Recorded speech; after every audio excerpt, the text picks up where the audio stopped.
Welcome to LTMB Live, everybody. Thank you for joining us. Let the madness begin. This is March 26, 2020. Lots to address tonight. A lot of coronavirus updates, of course, including some startling, I guess, a kind of change from where I was projecting things on the last show. We arrived there in only 2 days instead of 2 weeks. But thank you for joining us, everybody. YouTube, Twitch. I don't believe on Periscope, though. I don't believe. Yeah, we got to fix that link. I don't believe they're joining us on Periscope. I don't know why. But anyway, thank you for everybody joining us tonight. I know a lot of people have been paying attention to the news, paying attention to the updates about the coronavirus and how it's spreading. Probably paying more attention. I would say so. I mean, yeah. Given out of just situation, out of the kind of the situation they're in. Yeah, look. Most people are just home. Yeah, most people, half the country, or I think over half the country now is either being mandated to stay at home or is a request to stay at home. Many businesses are shut down. Of course, sports teams, all of them are shut down. So, this has been going on for a few weeks now, at least in the United States of America. It's been going on globally for more than that. Just to get to some hard stats, that's how we usually start things off. Last show, Tuesday, announced that there was over 50,000 cases in the United States of America and about 524 deaths. Okay, so earlier today, I saw that there was about 75,000 cases in the United States, and that would have been a dramatic rise. Over 25,000 more cases in just 2 days. My goodness, that's crazy. We have now surpassed every other country in the world. Including Italy, including China. Now, Italy has passed China as well, I believe. Actually, I'll confirm that in just a minute. But we do know for sure that in terms of confirmed cases, the U.S. leads the world. The U.S. leads the world now in coronavirus cases. This is not the American exceptionalism that I was told about. Not being number one on this. No, you don't want to be number one here. And it's my gosh, and that bit of news is startling because, of course, like I said on the last show, I talked about how the WHO spokesperson, and I can't remember now, maybe Margaret Harris, I believe, but she was saying that the United States may become the epicenter of this whole global epidemic. Maybe. Maybe. I think that's coming into fruition. That idea right is manifesting right now. But I think the thought was that it would happen maybe in the next 2 weeks or so. We're already here 2 days later. 2 days later, we're already here, leading the world in total cases. To add on to that number in terms of total cases, we're now past 1,100 deaths. And you know what? Just to be accurate here, I know it was creeping up on 1,200. I just have to refresh it now to see what the total number is at right now. It was at 1,178. That's per the Johns Hopkins University data, which they're compiling information from a lot of other data sources. Let's see. Total deaths in the United States, 1,201. 1,201. So we have surpassed 1,200. This is stunning, like I said. And a correction, Italy has not passed China. Italy has not passed China in total cases. Now, we do know that they have passed them in total deaths. And I believe the last show we reported that they had about 6,800 deaths. Now they have 8,200. So things are definitely ramping up in Italy, but I don't believe it's ramping up like it is here in the United States of America. And we know here in the United States, we still don't have widespread testing. So that is leading to some of this information right now. As testing is increased, as more and more people are going through this testing, they're finding out that they are infected. And that leads to these greatly increased numbers, which is going to lead to greatly increased numbers of deaths as well. Not only does the lack of testing lead to those numbers, there's certain figures that kind of exacerbate this issue. Yeah. Like, what's the dude? Brett Falwell, Yeah, Liberty Jerry University. Falwell, Jerry yeah. Falwell, Liberty University. Right. He's telling his Junior. students. Yeah, John. That's right, Junior. Not much separation though between him and his father if you're talking about behavior and attitude. But yeah, he's advising his students to come back to campus and that Mandating the staff to come back. Students Yeah. and obviously Faculty. the staff would Yeah. have, the faculty would have to come back Right. if the students do. Yeah. Also, what's the DeSantis in Yeah. Florida? Right. Yeah. Doesn't seem to be taking things as seriously as I would say most states. It's just and just to show you, you said several officials seem to not be taking this seriously. The highest official in the land at one point seemed to be doing the right thing, or at least verbally.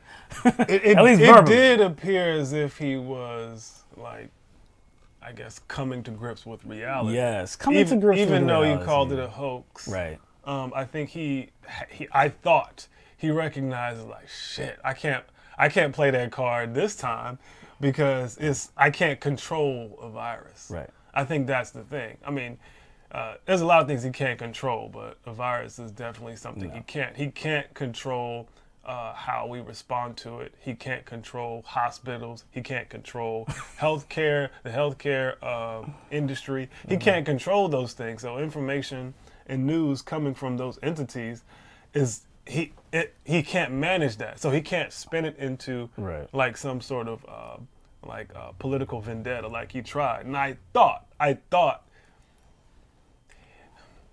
he accepted that. Not because even Fox News started accepting it. Yeah, it seemed as though he was he was trending in the right direction because some of his rhetoric changed, but he has since gone back to the nonsensical side of things, the non-scientific route. Ignoring his own officials. Yes, proclaiming that he wants the economy restarted, setting a date of Easter, saying that it would be good that day, raring to go by Easter. Did he give a reason as to like why he chose that day? What was it No, based on? no Because scientific. a reporter evidence, asked him. Yeah, he just said it would be good, something like. To Oh, that he just effect. say, I just thought it would be a good day. Yeah, it'd be a good day. Yeah, about 3 weeks. About 3 weeks. Yeah. But anyway, 2 days ago though, you have to take into account these new numbers now too. Now it was trending in this way. I didn't expect it to get here this fast, but still, it was trending this way. That line for the U.S. is just pointing straight up. But that just conveys to everybody that, I guess is accepting the news that this is a very serious situation. So it needs to be dealt with appropriately. Trump doesn't want to do that. So in a tweet just a couple days ago, he said, "Our people want to return to work. They will practice social distancing and all else, and seniors will be watched over protectively and lovingly. We can do two things together. The cure cannot be worse by far than the problem. Congress must act now. We will come back strong." Now, of course, he was talking then about Congress coming together on, I guess, that stimulus bill, which we will go into detail about a little bit later. But the cure being worse by far than the illness, is that what he said? Yeah, the cure being worse than the problem or the illness. You know who else said that? Joe Biden said that in one of his live streams. He said that. I'm not sure if that was a mistake or not, but Joe Biden said that. That's seriously. He said not being hyperbolic. Who's our people? Not being hyperbolic, not trying to, exaggerate the situation. That is one of the most dangerous things he has ever uttered, I believe, since he has been president of the United States. Because again, we're now leading the world in total cases. Since we're leading the world in total cases, we still don't have widespread testing. We're still trying to get there. So there's still going to be, I can't even estimate how many people that don't know they have the virus that infect other people. This thing is rapidly increasing the numbers. So I don't believe we're going to have a handle on it by Easter. I just have a thought that we're probably not going to have a handle on it in 2 or 3 weeks. So if we don't, and you start restarting the economy, opening businesses, then what's going to happen? That line is just going to keep going up and up and up and up because there's nothing to actually change that trajectory. So basically, Donald Trump is not willing to accept that he is going to have to deal with a bad situation or a catastrophic situation. Right. He has to choose between the two. It's going to be one. And that's it's a hard choice for him. I understand that because he's pretty much looking at his reelection and he thinks this virus is hurting that. That's why he's treating the virus like it's attacking him. Yeah. But he has to choose between dealing with a bad situation and a catastrophic one. If, not if, it's happening now. We're shut down. The stock market has tumbled. All right. He has to deal with that. But you save lives. Yes. Now, if he reopens the economy, what's going to happen? More people get sick, more people die, then the stock market tumbles even further. Right. Because that's what's going to happen. It's just going to be probably 10 times worse. So he has to choose. Yeah, like once you pick a direction, and this is what we thought. I mean, damn, we were obviously we were too ignorant to understand that Trump could just make so many different come in waves, really. But once you make a decision about how you're going to conduct yourself, if you want to be total nonsense, and that's what it seemed like Trump wanted to be. He wanted to be total nonsense, calling it a hoax and not responding appropriately to this disaster. It's not really a big issue. No, not a big issue. It's under control. Yeah. I mean, that's one way to do it. You're going to murder a lot of people, and that's what I'd call it. You're going to murder a lot of people. But it seemed like that's what he wanted to do because he was more interested in the stock market and how he looked based upon that. Then he switched gears and started acting like, yes, it was a big deal. Hey, groups of 10 people, we can't do that anymore, okay? There were no more than groups of 10 people, okay? If you're going to take that route, then you would probably have to stay there, or good logic would tell you to stay there until, at the very least, the line starts doing this. But we haven't even seen that yet, and Trump is already changing his stance. I mean, it's the most irresponsible thing for a leader of a country to do. Again, Italy has been far outpacing the world this has been days, maybe you could say a week, 2 weeks or so now. Now this was showing you, this is just a video or an illustration of how things have progressed just comparing all the countries together from, I believe, March 15th. So you're going to see, of course, Italy. This doesn't include China. But Italy, of course, total number of cases leading the pack. United States of America is, 6, 7 countries down. But as the states, as the dates go on, you see the United States coming up, and eventually they pass Spain. And but they're still a good 30,000 behind Italy. And you're going to see it only takes a couple days, maybe 2 or 3 days for them to catch up. Now, this is not going to catch us up. This illustration does not catch us up to current day, to, today, March 26th. But look at that. About 14,000 down from Italy just yesterday? Just yesterday. And now we have reached the point where the United States is atop the pack, atop the whole world. And the country's president and saying that we must restart things because the cure can't be worse than the illness. I mean, this is completely But what is he saying ridiculous. the cure is? The cure is going back to work? Is that the cure? No, the cure would be separating everybody, I guess keeping the economy shut down. That's what he's saying. The cure can't be worse than the illness. you're going to no, create a okay. situation What he's saying where the is, illness gets worse. He's saying is this is like it wouldn't be worse. He's saying it wouldn't be. He said this is the best way forward.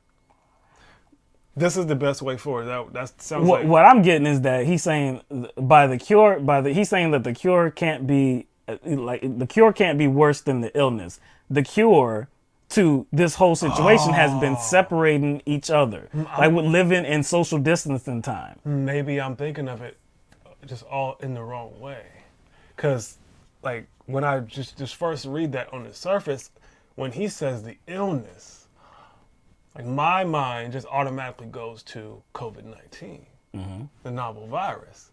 I don't think that's what he's talking about. He may have said that, but that's not what's on his mind. The illness to him is the economy suffering. He may not be saying that, but that's because he's talking about a cure. If the cure is going back, that's going back to work, restarting the economy. That's the cure. Then there's something complementary on the other side of that. So the illness he's talking about is the economy tanking. I think you're giving him too much credit. No. I don't think he knows that. Hard. I don't think I don't think it's about thought. I think it's about what's on his mind, and what's been on his mind from the beginning is the economy. Or that's how he approached it. So I mean, whether he consciously thinks that or approaches it that way, I don't think that matters. I think what matters more is like what he is identifying as an issue for him, and that's the economy. We're dealing with a narcissist here. And so how he's approached this makes total sense based on who we know Trump is. Because he's a person who wants to sell things to people. He's a con man. That's how he operates. He doesn't base like what he thinks is valuable off of anything tangible, anything substantive. That's just not who he is. He thinks it's valuable because he says so. So he thinks he can just say, like, oh yeah, start the economy on Easter, or the cure can't be worse than the illness, blah, blah, blah. So let's move forward. He thinks because he's saying it as a businessman, as who Trump is, he thinks it just is. It can just happen. He thinks he can manipulate this situation, but he can't. I think that's what he thinks he can do. I think he genuinely believes he can manipulate this. Yeah, well, just with his words. He's not a scientist, of course. He's not interested in science or the medical profession at all. He's just interested in how this makes him look, and probably how his businesses are being impacted as well. We've talked about that. Now, like I said, there's different countries. If you look at the lines for the United States, if you look at the line for Spain, you look at the line for Italy, those lines are still going up. I believe 20 days after the 100th infection, the 100th case of infection in a country, we're leading the world on that as well. You know, our numbers have rose at a higher pace than anybody else in the entire world, and I believe that includes China as well. I would tend to think that where this originally stemmed from, it would probably be the worst there, because it would be new to that situation. It would be new to that country. That country would be the first to try to, limit its outbreak, limit the spread of this virus. I would tend to think that it would probably be the worst in that specific area, but it's not. China, for all the attempts to blame China and say how they didn't act responsibly or this and that, China's numbers are not increasing. They have flattened. I won't say they're increasing, but they're not increasing to a substantial degree. But still, Italy's is, the United States are. How can we lead the world in total cases? How can we lead China in total cases? China has been dealing with this since December, I believe. We started dealing with this, just about a month, maybe a month and a half ago or so, where we first heard of the first confirmed case.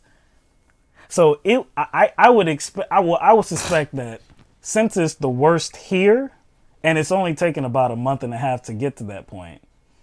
Yeah, who's to blame? It's probably because of our response. It's probably because of our response. Yeah. Well, I mean, there was a model of response that was out there. There was a model of a response that was out there. And this administration chose to ignore it. Yeah. Actually, well, you know what? I would say there's a few different models. One being China the model, but then the second being what you're talking about. There being the NSC guidelines that were established, I believe, in 2016 on how to deal with a global pandemic. They actually, you know what? Dang, I read something last week that said like the intelligence community delivered protocols based on a drill. Mm-hmm. They did like a drill. You know how they do like exercises, like if just to prepare for situations, like kind of like this. Yeah. Well, they did a drill like either a year ago or a year before all this, like a year before the novel coronavirus actually became like a thing, like known. They did like a drill on like how to deal with this situation, like step by step, like how do you go about seeing to either deal with it from its inception or once it's here, just like, the strategies you're going to implement. Like it was already there, like not just the guidelines, but a template based on like a simulated scenario. They already went through this, and that was delivered to the Trump administration. And largely, the Trump administration ignored these guidelines, these suggestions of how to appropriately deal with a situation. And it wasn't like it's not theoretical. It's based on a simulation. Right. It's based on a simulation that they already went through. I believe, and I believe it was Politico that had a report about this, but the Trump administration did not put into play some of these recommendations until a month too late. And so, of course, we're seeing the results of this. This is a very ineffective leader, and that's ineffective is not even the right word. Ineffective kind of suggests that he was trying, but just was ineffective. Nah, he just wasn't doing anything. I tend to believe that. Not just based on how he's approached it, not just based on what he said in his press appearances, but what he said about China in January. Because to me, he can't blame China. It's too late now. Right. Because he tweeted about how China has dealt with the virus, and he tweeted his approval. He tweeted his approval about it. He said, China has been working very hard to contain the coronavirus. The United States greatly appreciates their efforts, and transparency will all work out well. In particular, on behalf of the American people, I want to thank President Xi. What was the date on that? That was January 24th of this year. January 24th of this year. So to me, like, you can't, him blaming China is very, it's ironic, and it's a non-starter. I think you can't, once you issue a statement like that, you cannot blame that country. And also what that says is, he actually received briefings. Because remember we were trying to China. Yeah. So remember we were trying to discuss hey, if these Congress people made financial decisions based on intelligence information about a virus and then dumped stocks, they received briefings. So Trump most likely received those briefings too, right? So we were trying to figure out, like, did he receive those briefings? It's like, we know he's slack, but is he that slack? And so we also know that he always tries to, like, not take blame for anything, especially when he's responsible. So we don't know. We know he's slack, and we know he's just, like, an irresponsible person. So which is it? So I was trying to figure out, it could be either or. But based on that tweet, it sounds like he received all the information about the virus. And he received the information from the transparency. Yeah, so China was very transparent to the World Health Organization, and the World Health Organization, along with China, was transparent with us. That's what it sounds like that tweet was saying. Yeah. So these new comments by Trump, like I said, just trying to blame China when we've already seen the flattening of the curve from China. No, nobody's buying that nonsense. All right. Now there are some reports. There is some talk about Cuba, and how I think on the last show we talked about how Cuban doctors are going to different areas. Italy, here. Right. Now there's this drug that they are, I guess, kind of confident about. It's being kind of considered a wonder drug. It's interferon, but I guess a new type of interferon. Cuba has been working with interferon for many, many years. But this particular one, which is called interferon alpha 2B recombinant, it was developed jointly by Cuba and China. China has been using it since January. Now, it hasn't been approved to treat COVID-19. So, I guess officially it's not the drug to treat it. I don't know exact numbers, like how many cases it's been used by China and to what effect that it's had on people. I have no idea. But again, they've been using it and they seem to be, pretty confident about it. Again, Cuba has been using some type of interferon, advanced interferon techniques for many years. They've used it on dengue fever. They've used it on HIV, HPV, hepatitis B and C, other diseases as well. So, of course, the United States is not using this drug, and that would be because of the relationship between the United States and Cuba and how there have been sanctions on Cuba for many, many years as well. So it's been stated in the media that there have been several countries that have requested this drug to use against COVID-19. And I guess that's on its way of maybe being implemented. I'm not sure. Again, the situation with Cuba and the rest of the world is very tricky. You say tricky. Yeah. I would say that's stubborn. That's not tricky to me. That's stubborn. Well, that seems to be stubborn. We're in a situation where people's lives are at stake. Oh, I know.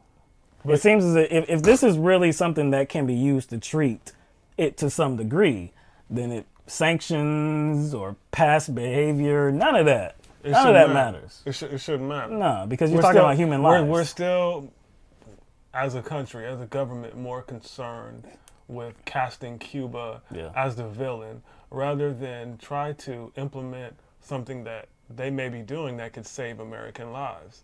Almost no different than what a lot of Republicans have been saying about China.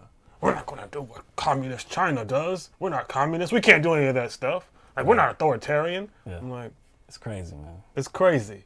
And I'm like, that's when American exceptionalism. That's what I was going to say.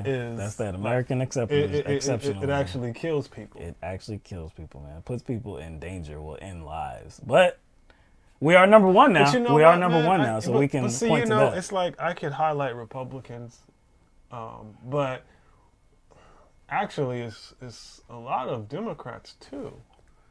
Didn't we go through like a whole couple weeks where you had all these moderates and liberals talking about some comments made by Bernie Sanders about Cuba, and they were clutching their pearls and like, how could he?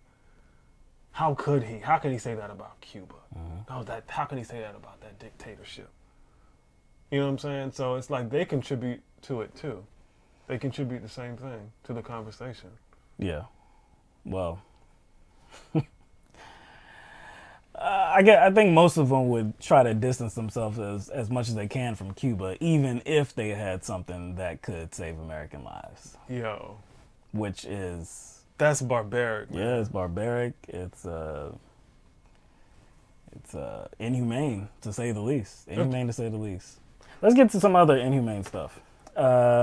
We know that the stimulus package has been talked about for some time. This is the third measure by Congress to do something to relieve the anxiety and the loss of revenue in this country, to kind of relieve the stress on the economy. So this third measure was meant to address individuals, people that are not working based on this social distancing because of the infection. So the Senate just recently passed a $2 trillion stimulus package by a vote of 96-0. $2 trillion stimulus package. Now, this was the stimulus package that we talked about before, in which individual payments to people were going to be made. And so we're going to get to a lot of this information, but the first thing that I wanted to say about it is that we actually found $2 trillion sitting somewhere. We found $2 trillion. I guess it was just sitting in a room. It was locked up somewhere. No. You know that. I didn't know it was there. Nobody knew. You know that that big. It's like a money building, a bank. Yeah. Okay. It's not a bank, but it's like a money tower. A money. Oh, okay. Full of gold coins. Oh, like Scrooge? See, you see where I'm going? Scrooge. Okay. Scrooge. That's where they got it from? That's where they got it from. Oh, in real life? Yes. Oh, so you think I'm being like facetious? I've never seen this thing in real life. It exists. Scrooge just manages it. So he just see took like a, when took like a, took a well see clutch like full the show. What was the show called? DuckTales. Yeah. That show gave you the impression that it was his money. No. He was just gardening. He was gardening. He was managing our money, and that's where we got the $2 trillion from. Yeah. And you know what's what's fabulous as well? Nobody asked, where is this money coming from? You pointed out where it did come from, but nobody asked, where is the money coming from? How we're going to pay for these payments to individuals? How we're going to save small business? Nobody asked how it's going to happen. The deficit, the debt. Yeah. No conversation about that. Another significant aspect of this is that we didn't have to cut anything. We didn't have to cut any programs. Whenever we hear about programs being proposed and the conversation about how we're going to get this money, we've heard from people like Joe Biden, well, everything has to be on the table. That's including Medicare, Medicaid, Social Security. Everything has to be on the table.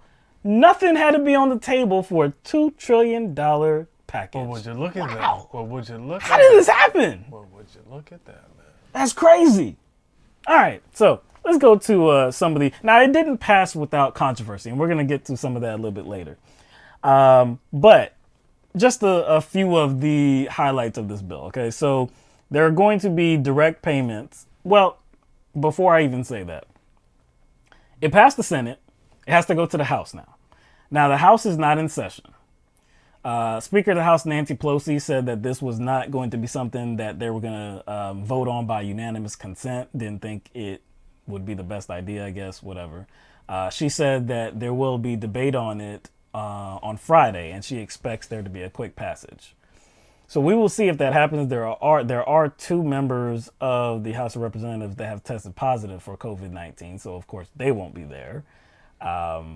There is concern about travel. That's why a lot of these Congress members do not want to travel back to the Capitol and have to be there to vote on this. So I'm still not sure exactly how this is going to happen, but Pelosi did say it was going to occur on Friday. So some of the features of this. Direct payments of $1,200 to most individuals. It will be $2,400 for a married couple. Now that's up to the married couple. That would be up to them making $150,000. Each dependent child increases that amount by $500 per child. Now, the amount that is allotted to people decreases after an individual gets above $75,000 in income. And if one individual makes more than $99,000, then the payments are cut off from them. So they don't get anything. Also, $367 billion in loans for small businesses, $150 billion for state and local governments, $130 billion for hospitals. We talked about that. They wanted $100 billion. They got $130 billion. Matt Gaetz, he went on Twitter and he was mad that some of the money went to Howard University. I wonder why that is.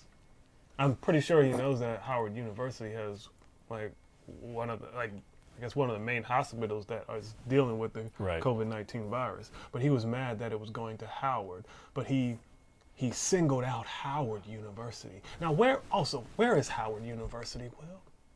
Is that in Howard? Is it in VA? No, it's in Washington, D.C. Yes, That's right. Yes. D.C. But Matt Gaetz decided to single out Howard University for getting some of the money. Interesting. Well, I'm sure there's some other universities with hospitals that. Oh, there's plenty of them that got money. Yeah. All right. Also, $500 billion in loans for larger industries, including $25 billion for passenger airlines, $4 billion for carriers, $3 billion for aviation contractors, and $17 billion for businesses critical to maintaining national security. There's also going to be creation of an oversight board and inspector general to oversee loans to large companies. Of course, that was a negotiation because there was a lot of talk about this slush fund. And Democrats, no strings attached. Yes, Democrats were not in approval or not in agreement with Republicans just wanting to give $500 billion for Trump to use however he wanted to. So along with that, there is going to be a measure, or there is a measure that prohibits Trump from trying to route any of this money to his specific businesses to try to bail them out. So that I'm glad that that measure was put in there as well.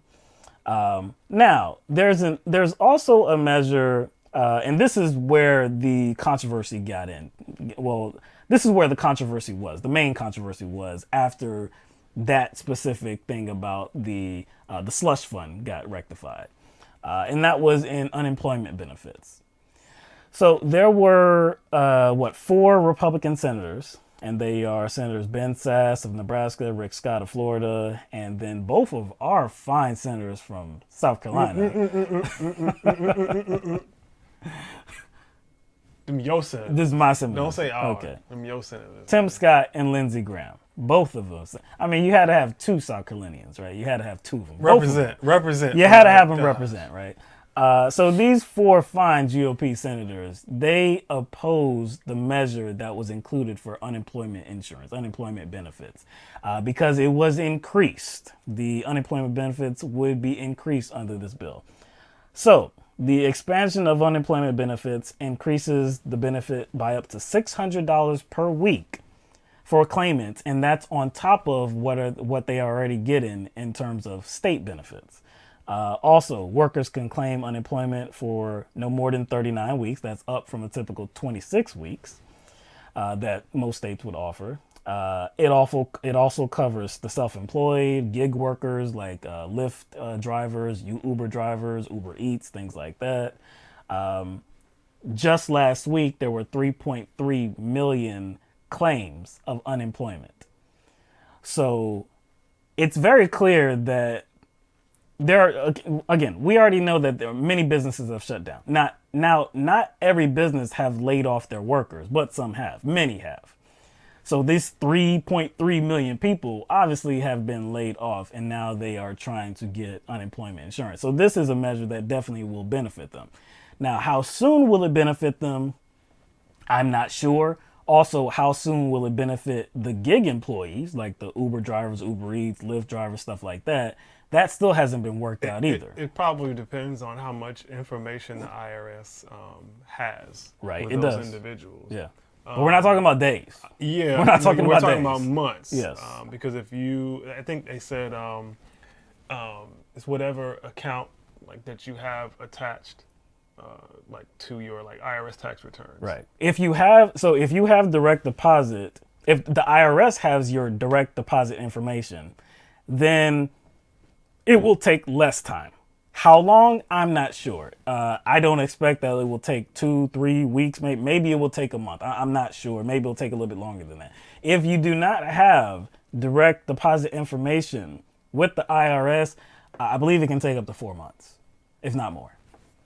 So we know that this situation has been unfolding in the United States for, it's been a few weeks now. People have been out of work. Rent checks are due. Cell phone checks. What day? due. What's the day? Food. What's the day? Today's the 26th. So it's coming up really soon. April 1st is coming up really soon. There's Right. probably going to be millions and millions of people that are not going to be able to come up with that rent money. Right. I'm wondering what's going to happen because usually when someone doesn't pay their rent, I think it's like they have like 6 days. Don't they have like 6 days or 10 days or something? You get most of the time it's like a late fee, but I think you have like I don't know how long you have. Yeah, I think it depends based on The state. well, I don't know if it's the state or just maybe oh. that particular location, if they have different rules than others. I don't know. I can't say. And then I think the cops get involved. They can. The cops get involved. They actually they send cops to your house. Yeah. And so, are states going to have the resources to do that? You see what I'm saying? Like, are they going to file eviction notices for all these people that can't pay their rent? Like, yeah. So anyway, this was the place where there was a point of difference. And it wasn't just these 4 Republicans that we named that had a problem. It was all the Republicans. So, well, I can't say leading the way. I believe all of them had something to say about it, all these 4 Republicans. I guess the 4 Republicans were the leaders, but all the Republicans were behind the effort to try to end this specific provision. So we have some comments by South Carolina Senator Tim Scott and why he opposes what the bill is trying to do for the unemployed. Our goal is to help this bill get to the finish line as fast as possible. I am in support of the legislation. This drafting error made me pause for a moment. The key to understanding the drafting error is kind of simple. We cannot encourage people to make more money in unemployment than they do in employment. As an example, in South Carolina, the average unemployment or the maximum unemployment is about $326 a week. The way we understand the legislation, the $326 on top of that would be $600 a week. Said differently, someone could make about $926 a week. The way that the legislation is written, the person who makes less than that would make that anyways. So you would be able, a person who makes $20 an hour, times 4, $800 a week, could get about half of their income, up to $326 for South Carolina, and then on top of that, they would get an additional $600.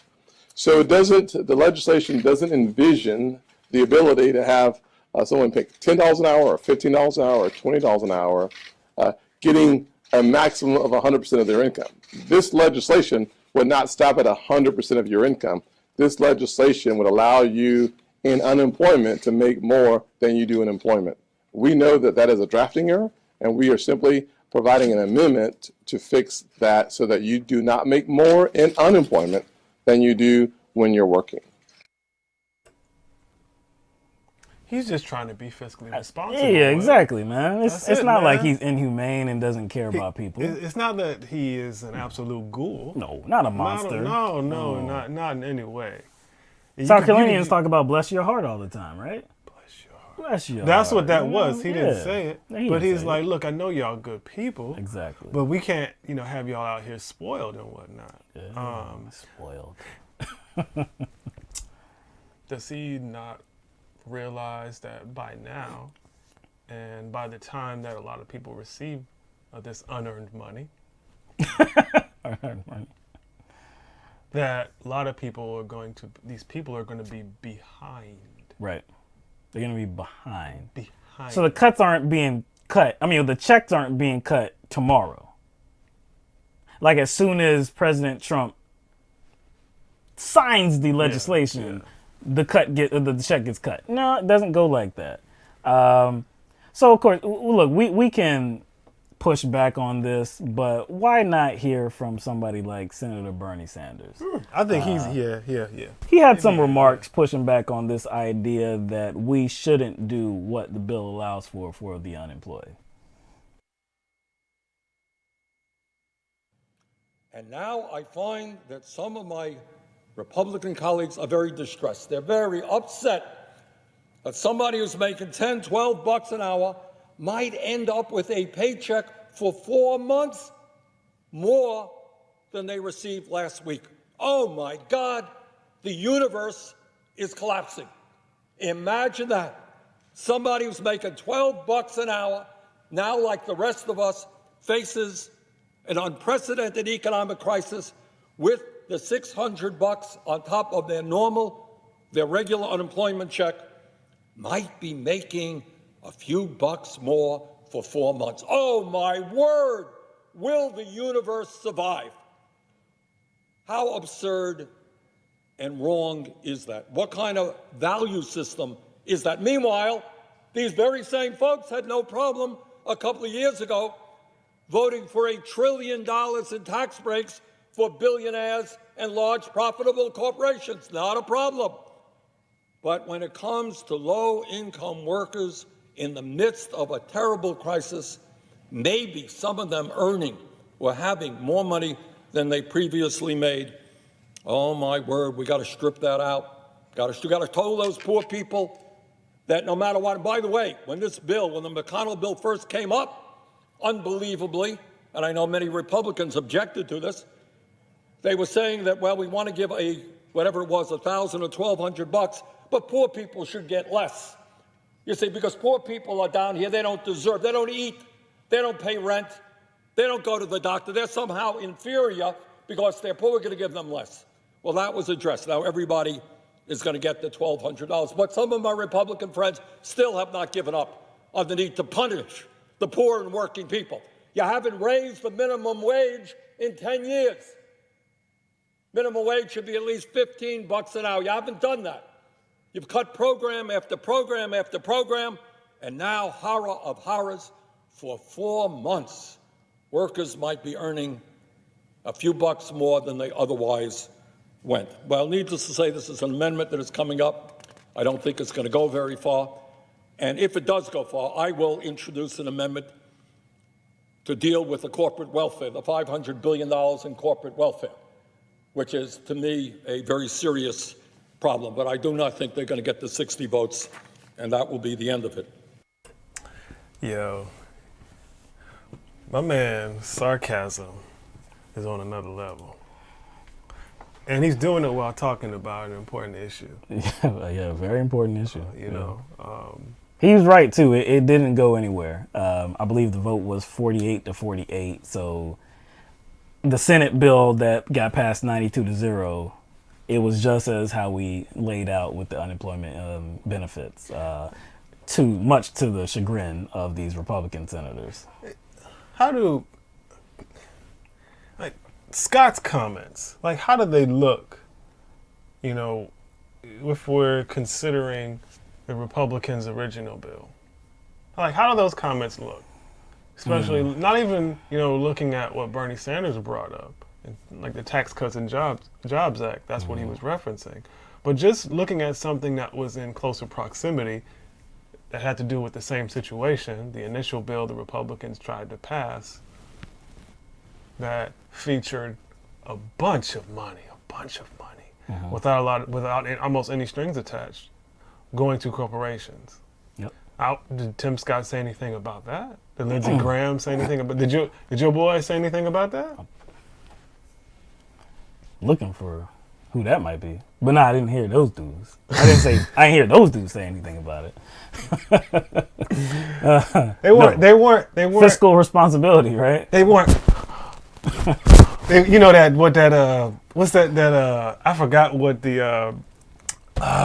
forgot what the skit was with Dave Chappelle, where he had the crown on and where he's clutching the money.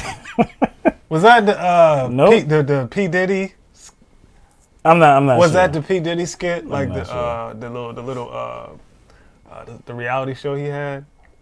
But anyway, that's what it seems like. They didn't have a moment like that. They did not have a moment where they were just holding that money close. Nah. They were okay sending all those billions of dollars with no strings attached, like you pointed out, to big business. Like they need more help to bail them out because they need the help. So not only do they get these corporate tax cuts, which led to a record amount of stock buybacks, not only do they get corporate subsidies, not only do they get the corporate tax rate slashed, not only do they get all of that, but they also wanted no strings attached billions of dollars to them. But we're doing too much for regular people, though. Doing way too much for regular people. They don't want to send the wrong message. They don't want to send the wrong message. So look, overall, this bill is trash. Overall, it is absolute trash. Now, for some people, the $1,200 for an individual, or $2,400 for a family, depending on how many kids you have, $500 each for them. For some people, that may be okay, but again, we have to specify that this is a one-time payment. Yeah, this is a one-time payment. Yes. This is not a monthly check that's going to be cut immediately. So again, we don't know how fast it's going to arrive for a lot of people. It could be in a month, could be 2 months, could be 4 months, could be longer. We don't even know. So up until that time, you said the first of the month is rapidly coming, right? It's approaching really fast. Right around the corner. So rent's gonna be due. I mean, all these cable, cell phone, Netflix. I mean, everything's gonna be due soon, and we don't have a measure that's gonna get the money to these people right now. The Senate could have done something here.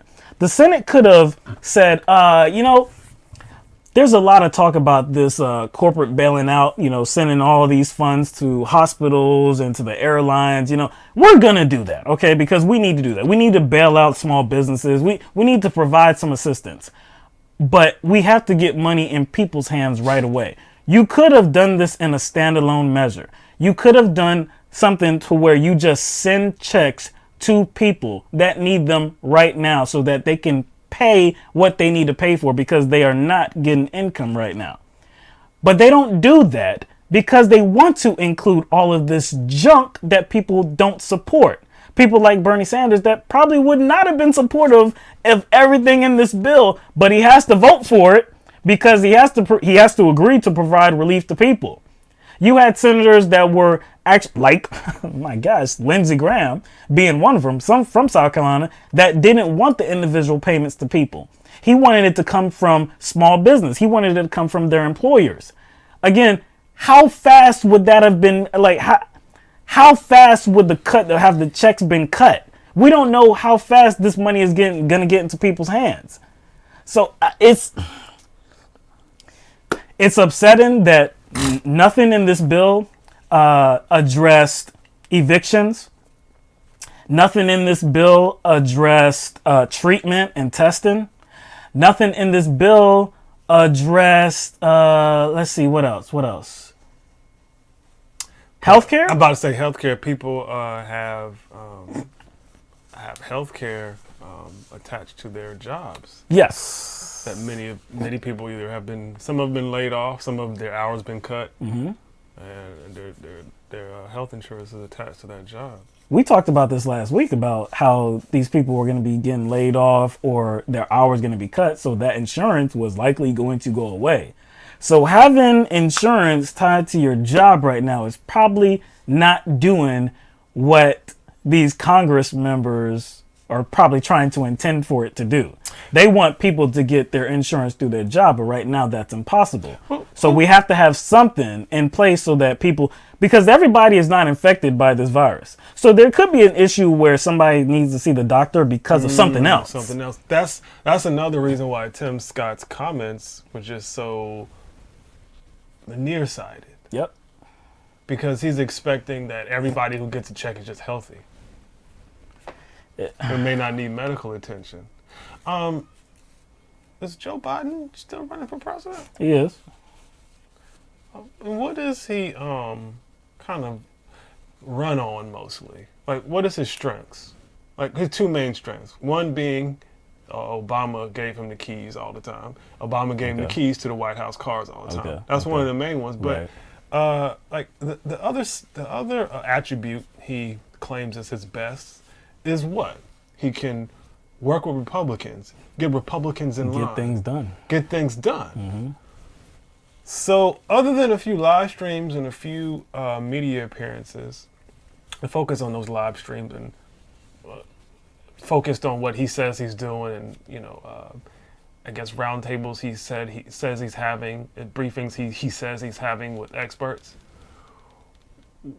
Where is Joe Biden in all this? Like, this would be a good opportunity for him to reel these Republicans in. Right? So where is he? Well, you see, Trump is still here. You see, after Trump, the Republicans they'll come back. he will be able to rally them and be like, yeah, well, let's actually get something done. That's the main Gotta factor. get Trump out the White House. So if Trump, he's got him in like this trance. Trump is hypnotizing. Yes. He's hypnotizing these Republicans. Of course, because obviously these Republicans have always been on their best behavior. They were on their best behavior before Trump got there. Yes, that's accurate. I'm just saying, like, Joe Biden, a great opportunity has presented itself for Joe Biden to insert himself and be able to influence his, I would say, his future colleagues. Right, yeah. His future colleagues. You remember that conversation about how Americans want choice when it comes to healthcare? What choice you got right now? A lot of people ain't got no choice whatsoever. Where's that conversation at now? Like, it'll be back. Of course it will be back. Unfortunately, it'll be back. They don't gotta act like none of this shit happened. But see, look, we already knew, and millions of other people already know that healthcare should not be tied to a job. We want to separate those two. Because we know that not everybody has a job, and two, not everybody, because based on their job, can afford health care. We need to split these things up here. And now is as good a time as any. Now is as good a time as any because we are living in a reality where millions of people are either working reduced hours, are not working at all, and or have been released from their obligations. Yeah. So my bank is not real. They're open, but they're not open in the same way. Yeah. Like the lobby is not open. You have to, if you want to go inside, you have to make an appointment.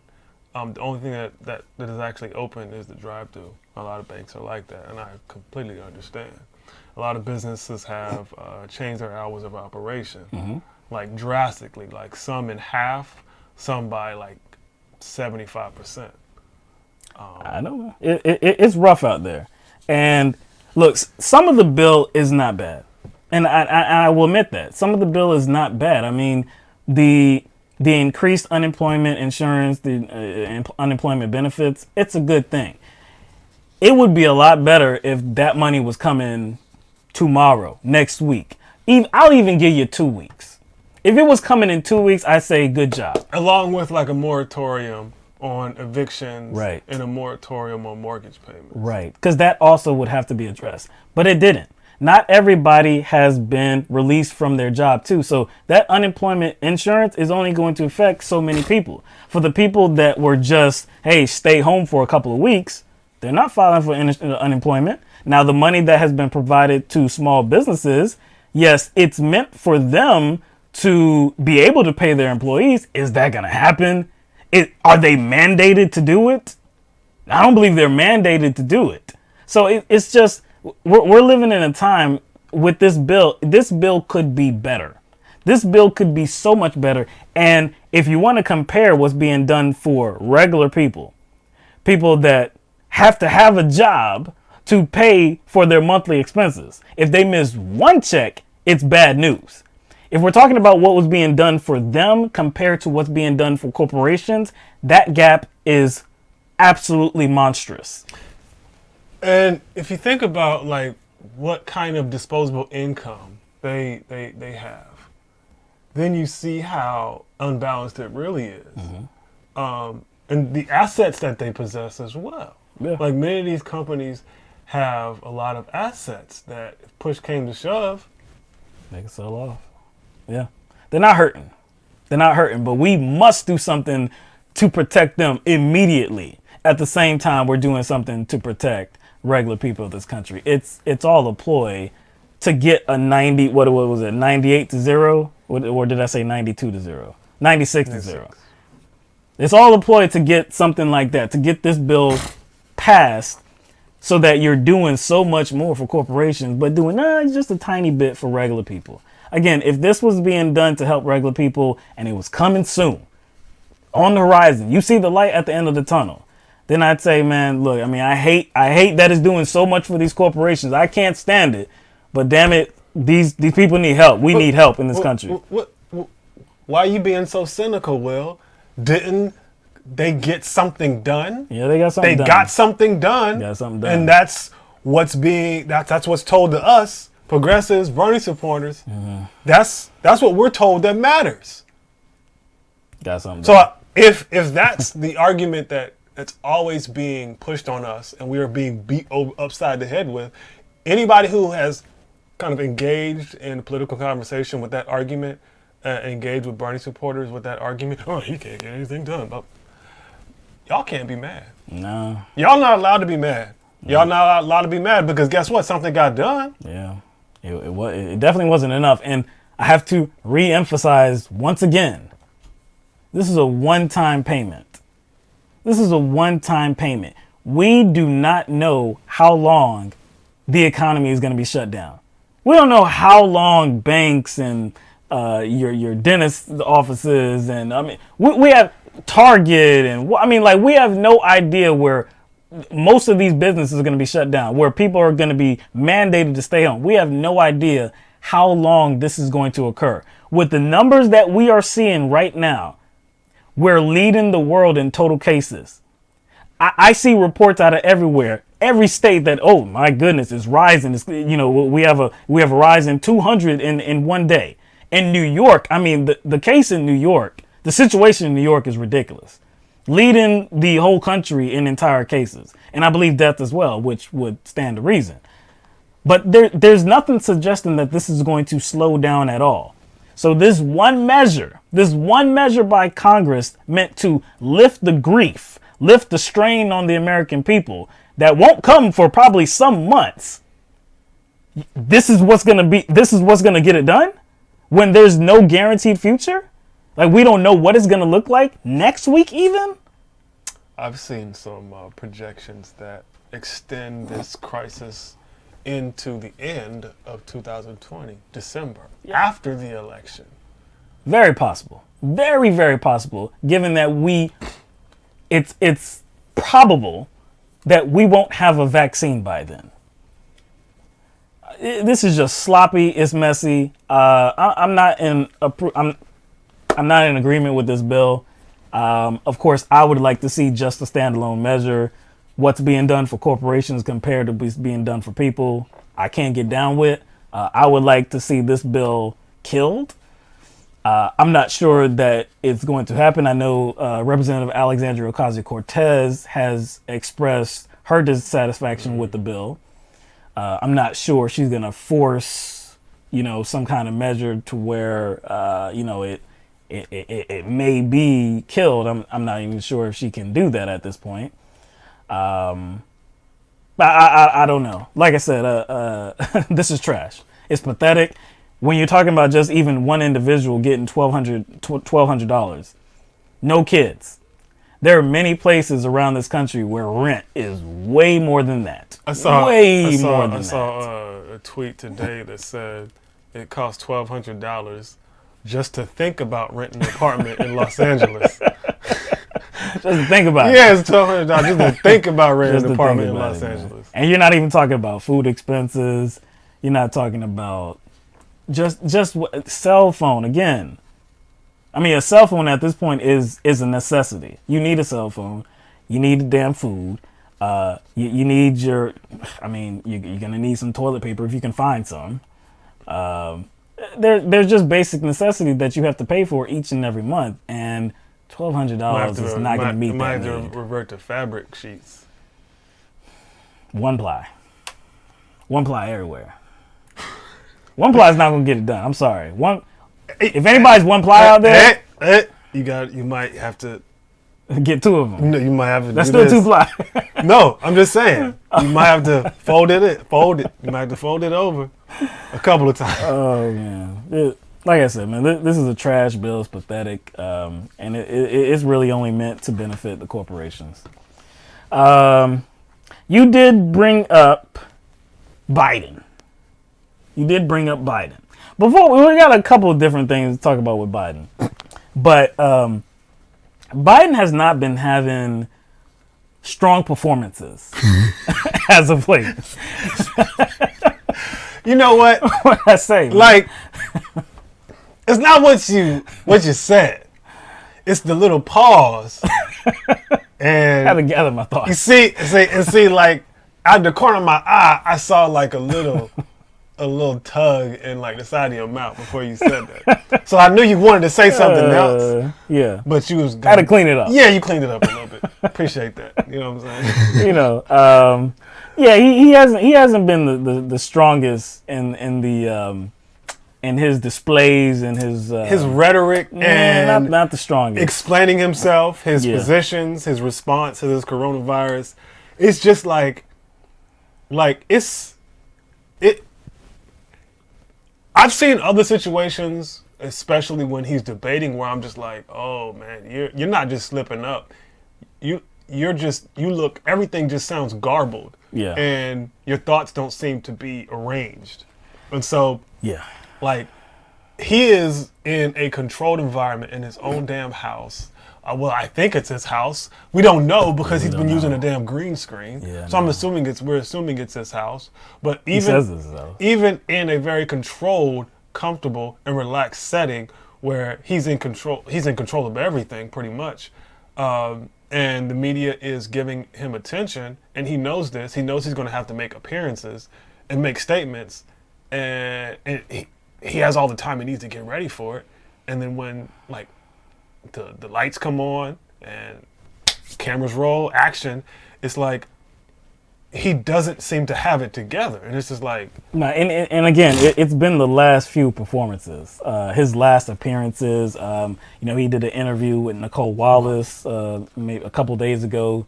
That was very awkward. Did you see her face throughout? Very awkward. Did you see her face throughout that interview? She looked like, I will say, she looked not disappointed, but she was trying to, like. Yeah, her smile was very unnatural. It was like, it was too wide. Yeah, it was Way like too wide. She was trying to like not embarrass an old man. Yeah, that's what it felt like. The whole interview was. It was like it wasn't her fault. I mean, No. she just asking questions. There was a time delay. There was a time delay. Yeah. And usually when there's a time delay, there can be problems. Yeah, no yeah, doubt. yeah. There can be talking over and like, oh, stop, start, stuff like that. This was way worse than that. I've seen that on ESPN many times. I've seen that everywhere many times. This was something different. This was very uncomfortable. So anyway, well, we have a clip, and I didn't put it together. We didn't put it together. I believe it was somebody on Twitter with the name Hayden Tank, and just compiled a few of the last appearances that Joe Biden has made, and I don't think anybody even. Look, supporters are going to be supporters, and they'll try to just dismiss anything, even if it's damaging. Yeah. But there's no realistic way, there's no logical way for you to see what you're about to see and just dismiss it as just nothing. And feel all. good about Joe Biden. This is not editing tricks. These are not editing tricks. These are not catching them in a moment that makes them look bad. No, this is Joe Biden. This is just but Joe Biden.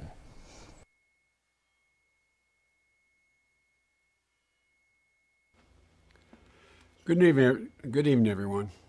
And all Americans should be grateful to the Speaker's leadership and for Minority Leader Schumer's leadership. We're going to work in the direction of making sure that everyone, in fact, has access to education. I've endorsed the loss of that you would have, in fact, any doctor's bill you have. But even I can't do that for another year between now and November.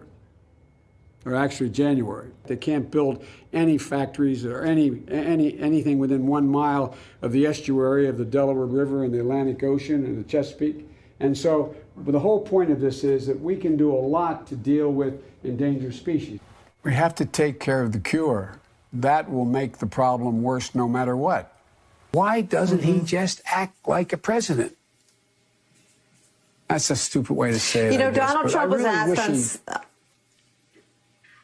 Sorry. Go ahead. No, probably best I don't. I just can't figure the guy. It's like watching a yo-yo. I shouldn't have said it that way. It's like It watching. feels that way. I want to ask. We need to activate the reserve corps of doctors and nurses and beef up the number of responders dealing with these crush of cases. And in addition to that, we have to make sure that we are in a position that we are. Well, let me go to the second thing. I've spoken enough of that. We can make a personal productive equipment. Look, here's the deal. We have to do what we did in the 40s and the 20s, the 2020s, tending to our elderly loved ones. This is the United States of America. Thank you all for listening.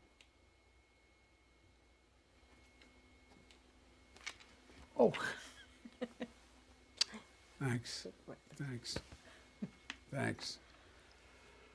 Okay.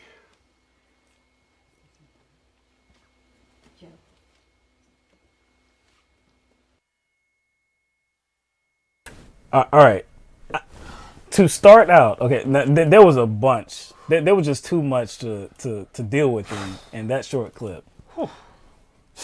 We showed the last clip. The last clip, part of his, I think that came after last Tuesday when he won Arizona and Florida and Illinois. And that was part of his speech, and that was towards the end, and he just completely seemed lost and didn't seem to know where he was, and his wife came and got him. I didn't hear that part at the end where I believe his wife said, Joe, like, Joe, come on. Come. It's time. Come back. She said, Joe. Like, oh like, my gosh. You like that's not like when you're calling someone's name in just a regular way, like, hey, Joe, No. Joe. It's like, yo, that's a cue. That's a cue right there. It's time to go, Joe. Like, you're fading away. You know, it's like it sounds like bad, man. you say someone's name like that when you're trying to wake them up. Yeah. And he looked like he was not there. He looked like he wasn't there when she came to him. And then when she started to leave, he still was like, okay. Joe, huh? Where we at? Like, people have their moments, but no, that's something. we got to make sure. Oh. Like, that was the first clip. We got to make sure. Got to make sure. That was one where he was on his phone. That was a live stream where he walked off screen. Yeah. This dude said, you gotta take care of the cure, and that'll make the problem worse. You know what else, though? What stuck out to me more than anything else was when he tried to backpedal from criticizing Trump. Yeah. Did you see that? Said he's like a yo-yo, and he said, oh, I shouldn't have said that. That actually wasn't even that bad. That was pretty mild. But he was like, oh, snap. Damn it. That sounds like he's scared. That sounds like he's scared. He didn't want to criticize Trump. Well, I shouldn't have said that. I'm like, but he is talking about how it's being handled, and he's spoken out about how it's being handled, and he disagrees with it. So he is criticizing Trump. So he just sounds scared. This dude said, we gotta treat this problem. We gotta do it the way we did it in the 40s and the 20s, the 2020s.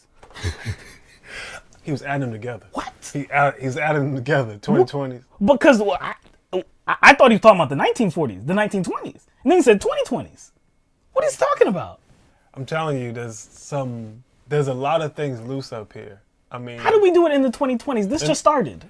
Again, this just started. 2020 just started. And this is not us making fun of Joe Biden. This is highlighting some obvious cognitive decline. I don't know how people can't see it.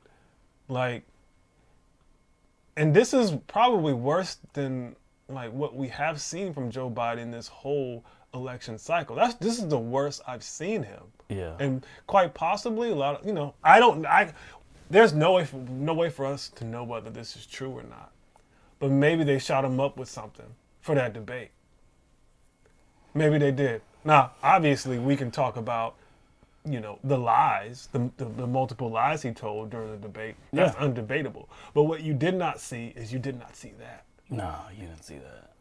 That You did not see that right there. So I'm not sure if they shot him up with some adrenaline. I don't know what they did, but that's going to have side effects. And this is coming off of about a couple weeks after that debate. He went MIA right after the debate. Yeah, he was gone for And he days. finally made an appearance. And when he does make an appearance, it's worse than lackluster. It's embarrassing. So it looks like they created a worse person. They created a worse person with a worse presentation. And I don't think I'd ever say this. I don't think I've ever seen Donald Trump like that. No. See, we know that Trump is a buffoon. He's ignorant. And he slurred his words before. It looked like he's had some like brain farts. It looks like he's had some of those. I don't believe he's suffering from dementia. I don't believe Trump is suffering from dementia. I don't. I believe he's really stupid. I believe he doesn't care. I don't believe he chooses to waste his time with things that actually matter. He has dumb mention. Oh yeah, he's dumb. Yeah, he couldn't care less about actually being responsible to his actual obligations. He doesn't care about doing his job. No, I don't believe he does. He cares about golfing and enriching himself. But if what Trump knows about, I think he can communicate that effectively. What he actually knows about. And that's the thing. Yeah. Like, what he knows about, which is little to nothing, Right. He's really good at communicating. He knows about himself and about his businesses, even if they are, all those things are being lied about. True. Regardless of whether those things are true or not, he tends to excel when he goes off script. And even when he's on script, even though it's, seems lifeless, because when he's reading off the teleprompter, when he has to read written statements that were prepared for him. Yeah, that's a problem. That is a problem. And he reads it slow, he's squinting, but he's reading it at least. Yeah, he's reading that. Joe is supposed to know about the things he's talking about in these live streams and these appearances. He just doesn't seem to have it together. Yeah, these were bad appearances.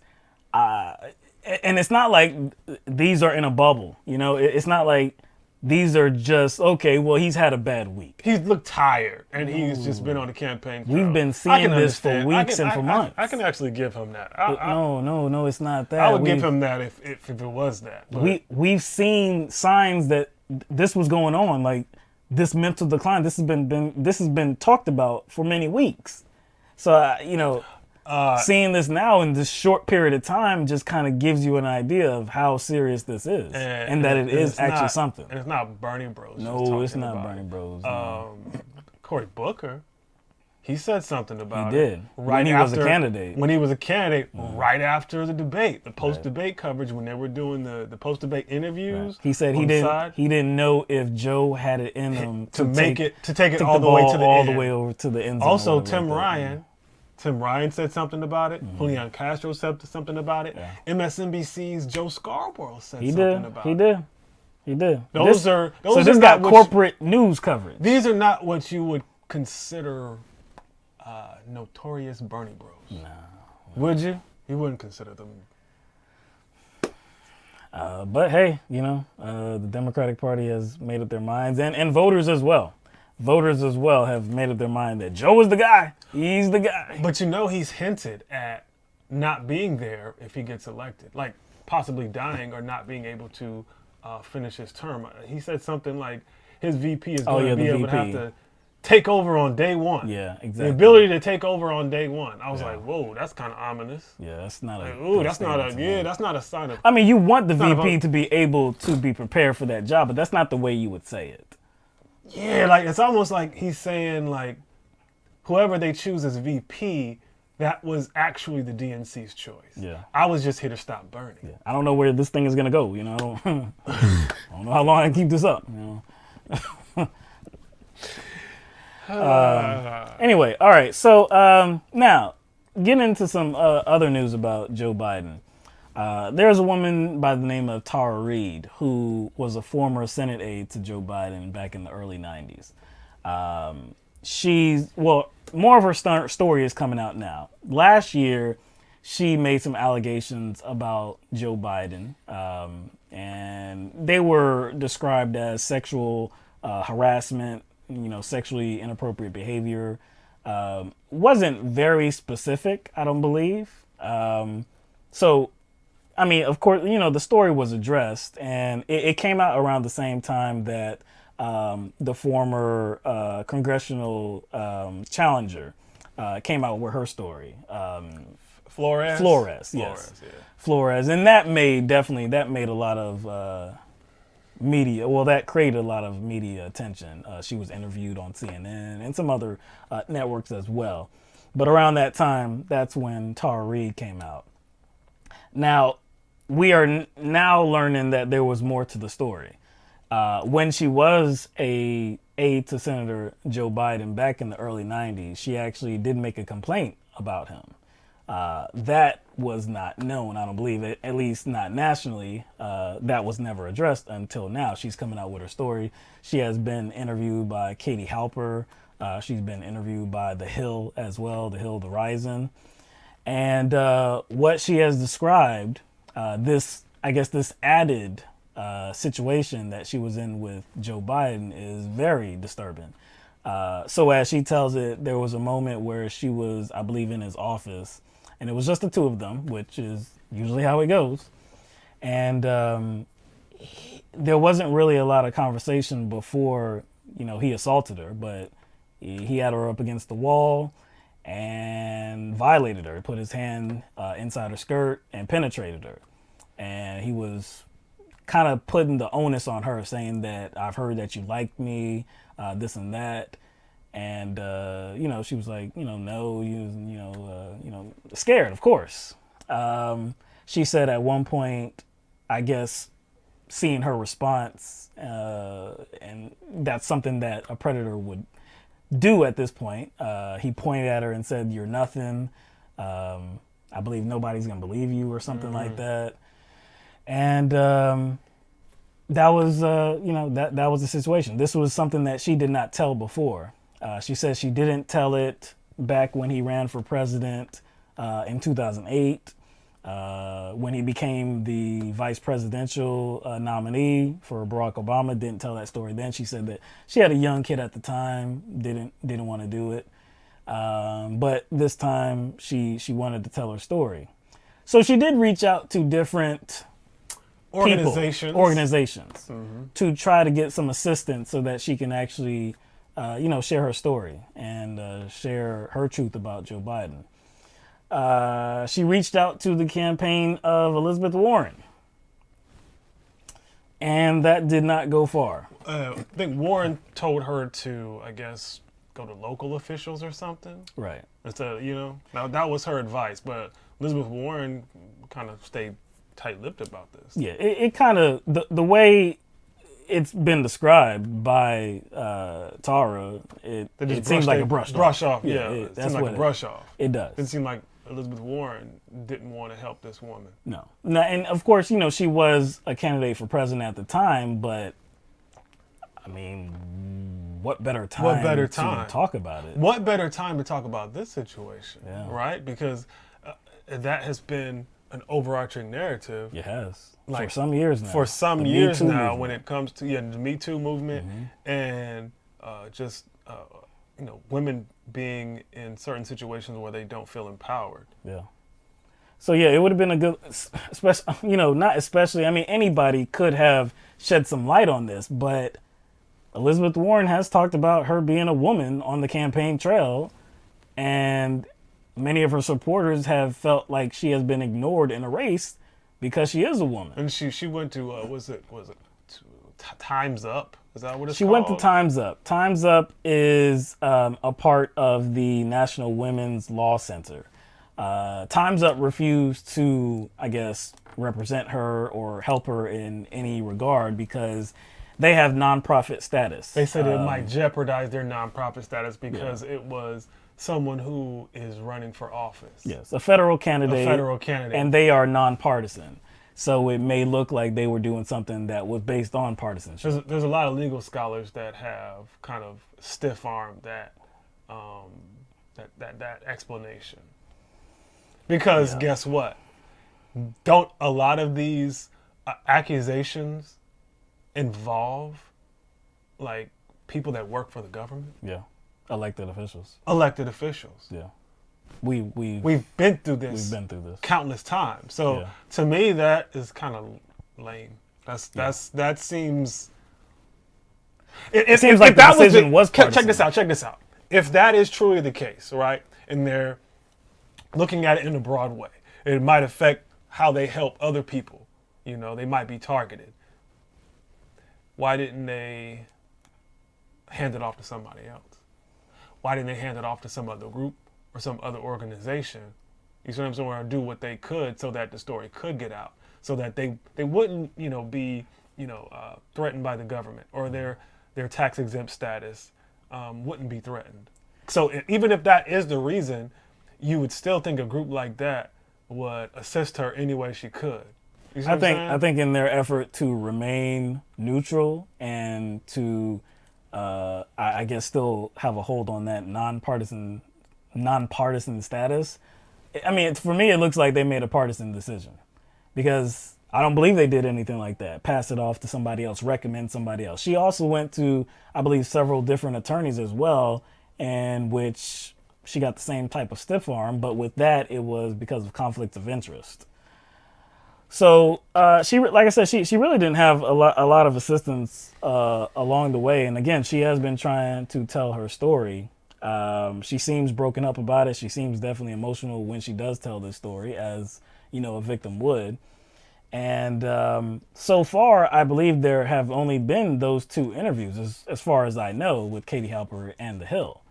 No mainstream? Yeah, the corporate media has largely, and when I say largely, I mean entirely, stayed away from this story. I have not seen anything from CNN, haven't seen anything from MSNBC. Now, on the other side of the aisle, when you're talking about right-wing news, now, of course, they have talked about it. Now, I don't believe Fox News has. They're probably waiting on the right opportunity. But I have seen some other sources. They're probably sitting on it. I don't know. I can't cite a specific one. Maybe the Washington Examiner has. I'm not sure. But I have seen some media sources that are definitely right wing that have grabbed. Maybe they haven't like decided how they're going to deal with it yet, because it's a coordinated effort.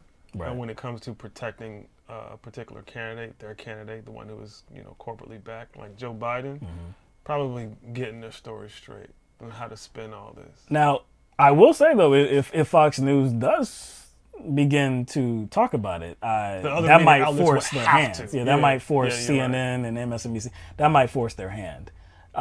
It's just kind of interesting to see how lazy and slack the corporate news has been on this. Because if we can go back just, I don't know, I mean, this is less than 2 years ago now, I believe. Kavanaugh? Yeah, Brett Kavanaugh. Brett Kavanaugh, who was nominated to be the next judge on the Supreme Court, nominated by President Trump. And of course, we know that there was not just one accusation, there were multiple accusations, but there was one accusation where there was actually a hearing. And that was with Dr. Christine Blasey Ford. And her story seemed very credible. And we covered this. Her story seemed credible. The media paid a lot of attention to it. A lot of attention. There were so many conversations on corporate media about this. They unpacked that story. Yes. I mean, there were calls for Brett Kavanaugh's nomination to be rescinded. I mean, and look, there was no hard evidence that anything happened. Now, again, it did seem like a very credible story. When you pieced everything together. And how yes. inconsistent his own stories were. And if you look at the culture at the time, at the schools he went to, it was highly likely that occurred. And he gave himself up by, I guess, mentioning certain things, like in his own yearbook, like the calendar thing. That just didn't. True. That all those little kind of those dots, connecting all those dots and putting those pieces together, circumstantially, it looked like the accusation was credible. So, given all that information, it seemed like the animus towards Brett Kavanaugh was warranted. Right. So, I don't see how the same thing is not the case here with this specific situation with. It's actually worse in Tara. this situation. Do you know why? Because at least in this situation with Joe Biden, we have, I guess, something that we can point to, right? Something that we can point to that actually kind of matches up with the accusations, not just this most recent one, but with Flores. That's right. Her accusation surrounded Biden doing what? Getting a little bit too close. Too right? close and sniffing her hair. That's inappropriate behavior. Now it was not as egregious as what Tara Reade is. It's not is as explaining. egregious. There's nothing like definitive we can point to, obviously, because he's not going to be doing something that egregious out in the open. But if you're talking about Flores's allegations, that's something he's actually done out in public with younger girls and older women. We see this in video, and we see this with him taking pictures where he is like just real close. I'm talking about real close, like up on women and sniffing their hair, on whether it be on top or the hair close to their ear. So if that's happening out in public, you would probably wonder what is happening behind closed doors. So again, we have something. With no cameras. We have something that we can point to.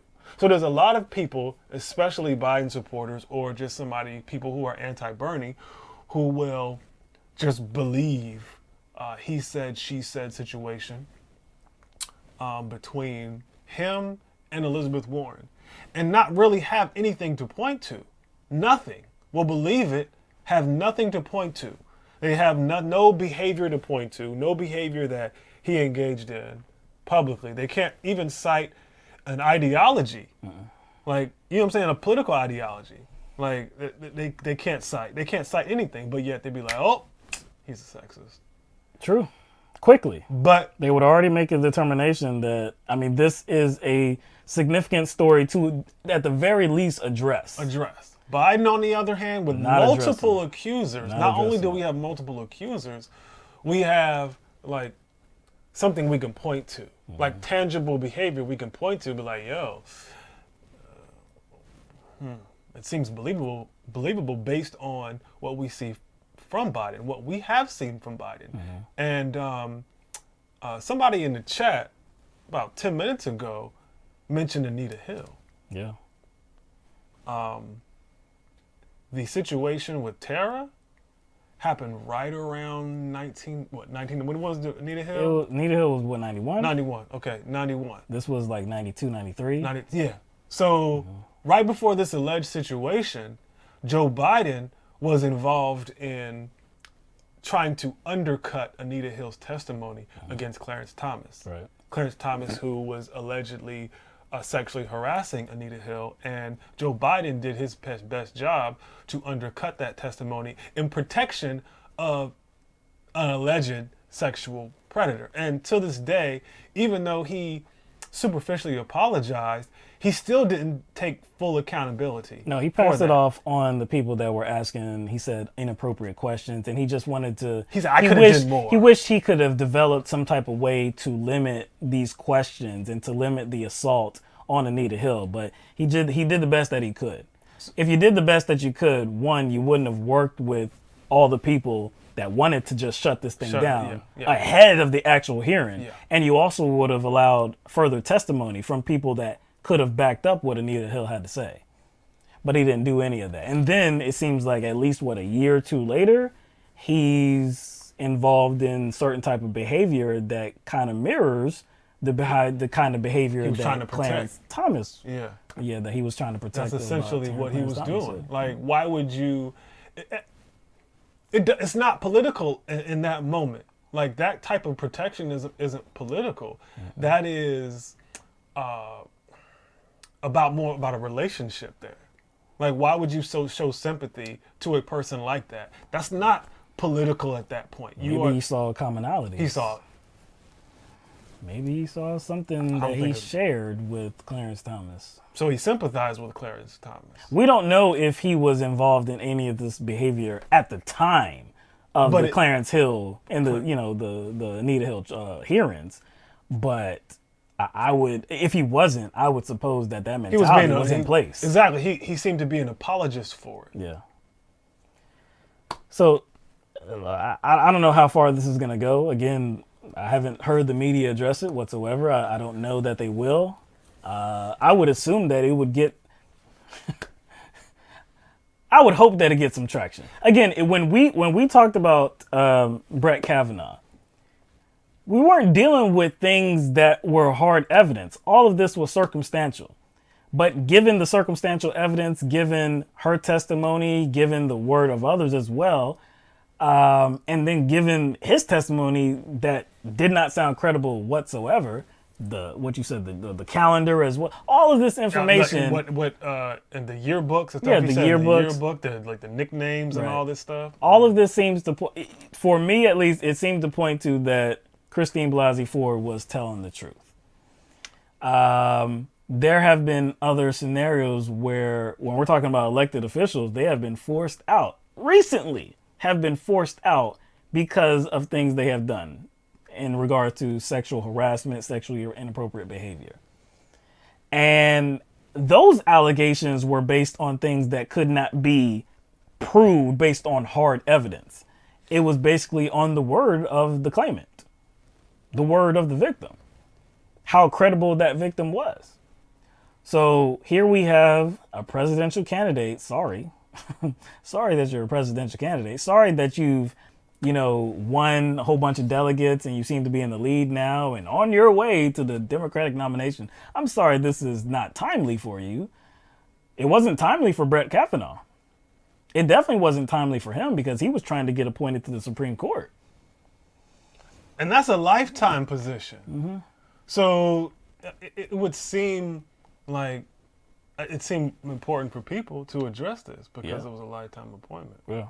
And that's why, it was being addressed to that magnitude because the position is that important.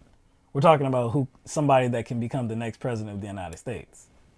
When Donald Trump was being accused by over a dozen women about his past and about his sexual inappropriate behavior, that was covered by CNN. It was covered by MSNBC as well. Because what does that point to? What does that behavior point to? It points to somebody who would abuse their power. Now, if they would abuse their power in that way, do you think that they're going to do all they can to work for regular people? To empower regular people? And specifically women. And this, and the way we're talking about we're talking about that. Will he value women? I do think that would extend to everybody else as well, right? So look, we're just gonna have to see how this story evolves. Not evolves because we've heard the story. Is the situation going to evolve? Is the media actually going to report on it? I think it depends on, like you said, Fox News, maybe. Definitely. If a bigger media outlet, even it's kind of like one of those, satellite right-wing outlets. I call satellites because they kind of revolve around that same right-wing narrative that Fox projects. Right. They're just not as big, like Breitbart. It's possible. Yeah, I mean, it's possible. Or one of those other ones like OWN or something. OAN, what's it called? OAN or something? I think it's OAN. It's possible. If Fox News does it, though, I think they can't hide from it. I think they can't hide from it. I just want to do a quick check to see if anybody. Yeah, because I already checked that out. I believe it would be CNN. So yeah, Reason Magazine, of course, they've covered it. Law and Crime. These are sources where, of course, the corporate media they're not paying attention to these sources. Red State, see, that's one right-wing source. Of course, they're talking about it. So The Blaze, WorldNet Daily. Daily. That's definitely right. That's some right-wing stuff right there. So Yeah, I mean, nothing by CNN, nothing by MSNBC, nothing by ABC News, NBC News, CBS News, By Yahoo, MSN. Yahoo, Washington Post. Whoa. Whoa. Washington Post. It is Yahoo. Okay, you called it. Yahoo. I know, but that's not like, they don't count as like 24/7. New York Times? No. No. Democracy Now! You would expect that. I would expect that. Yeah. No. Not one of the major outlets. They have not grabbed a hold of it as of yet. Maybe they will push it. Maybe they will be pushed to do so.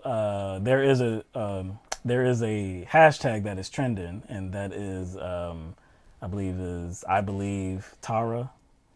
So Heard some rumors about Twitter suppressing that hashtag though. Is that right? Yeah.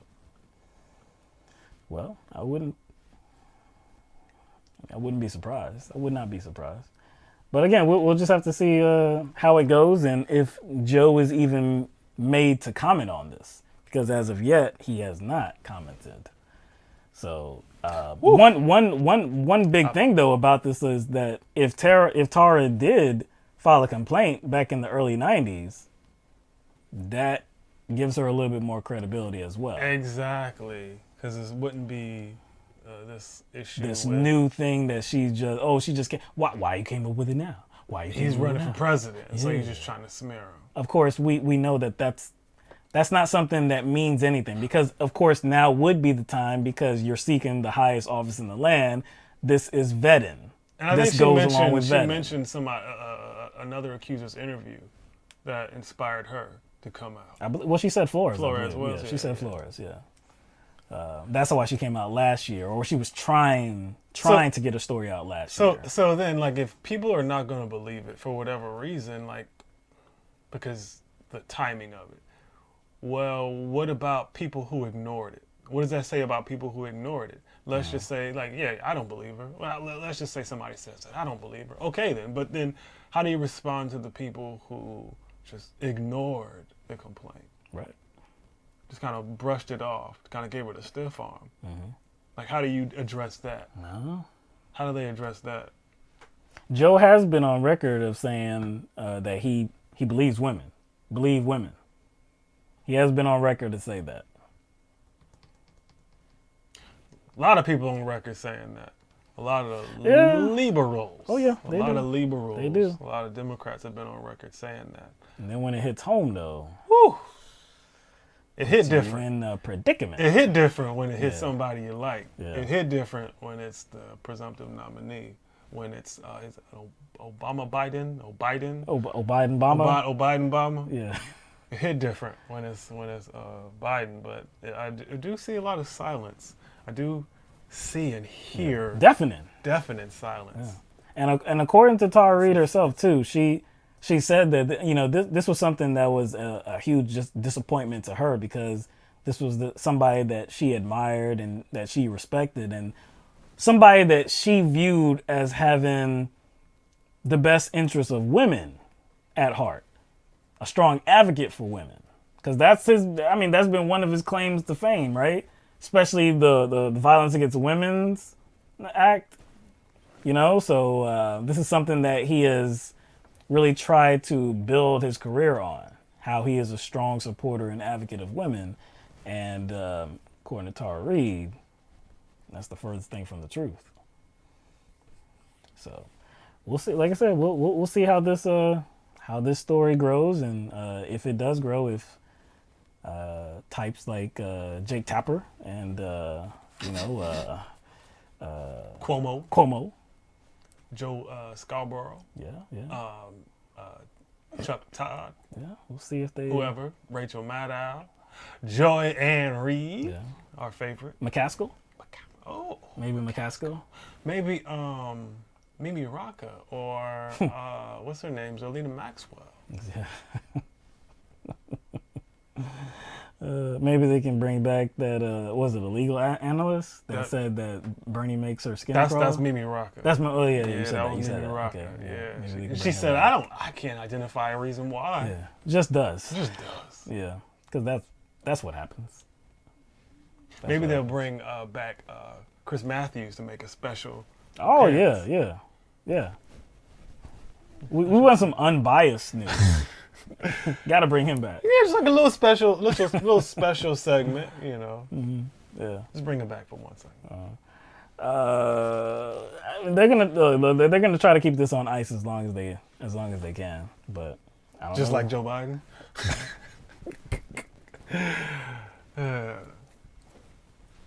Really? Wow. See, I did say the thing about the head though. I did say the thing. Yeah, I did say that. So I mean, you wowing me now? Yeah. You wowing me. all right. So we got a little bit of time for calls. All right. If anybody would like to join this conversation, we would love to hear from you. I don't believe we've heard from anybody since last week. So the number is 669-900-6833. Numbers at the bottom of the screen, as well as the ID that you have to enter in. So please join us. I'm going to be taking a look at the some updated numbers because it has been almost 2 hours since we've been on. And usually these numbers, these coronavirus numbers, are updated regularly.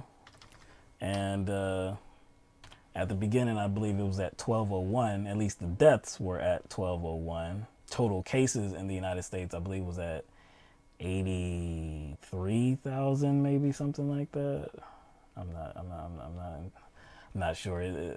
This information is just updated so regularly and so rapidly.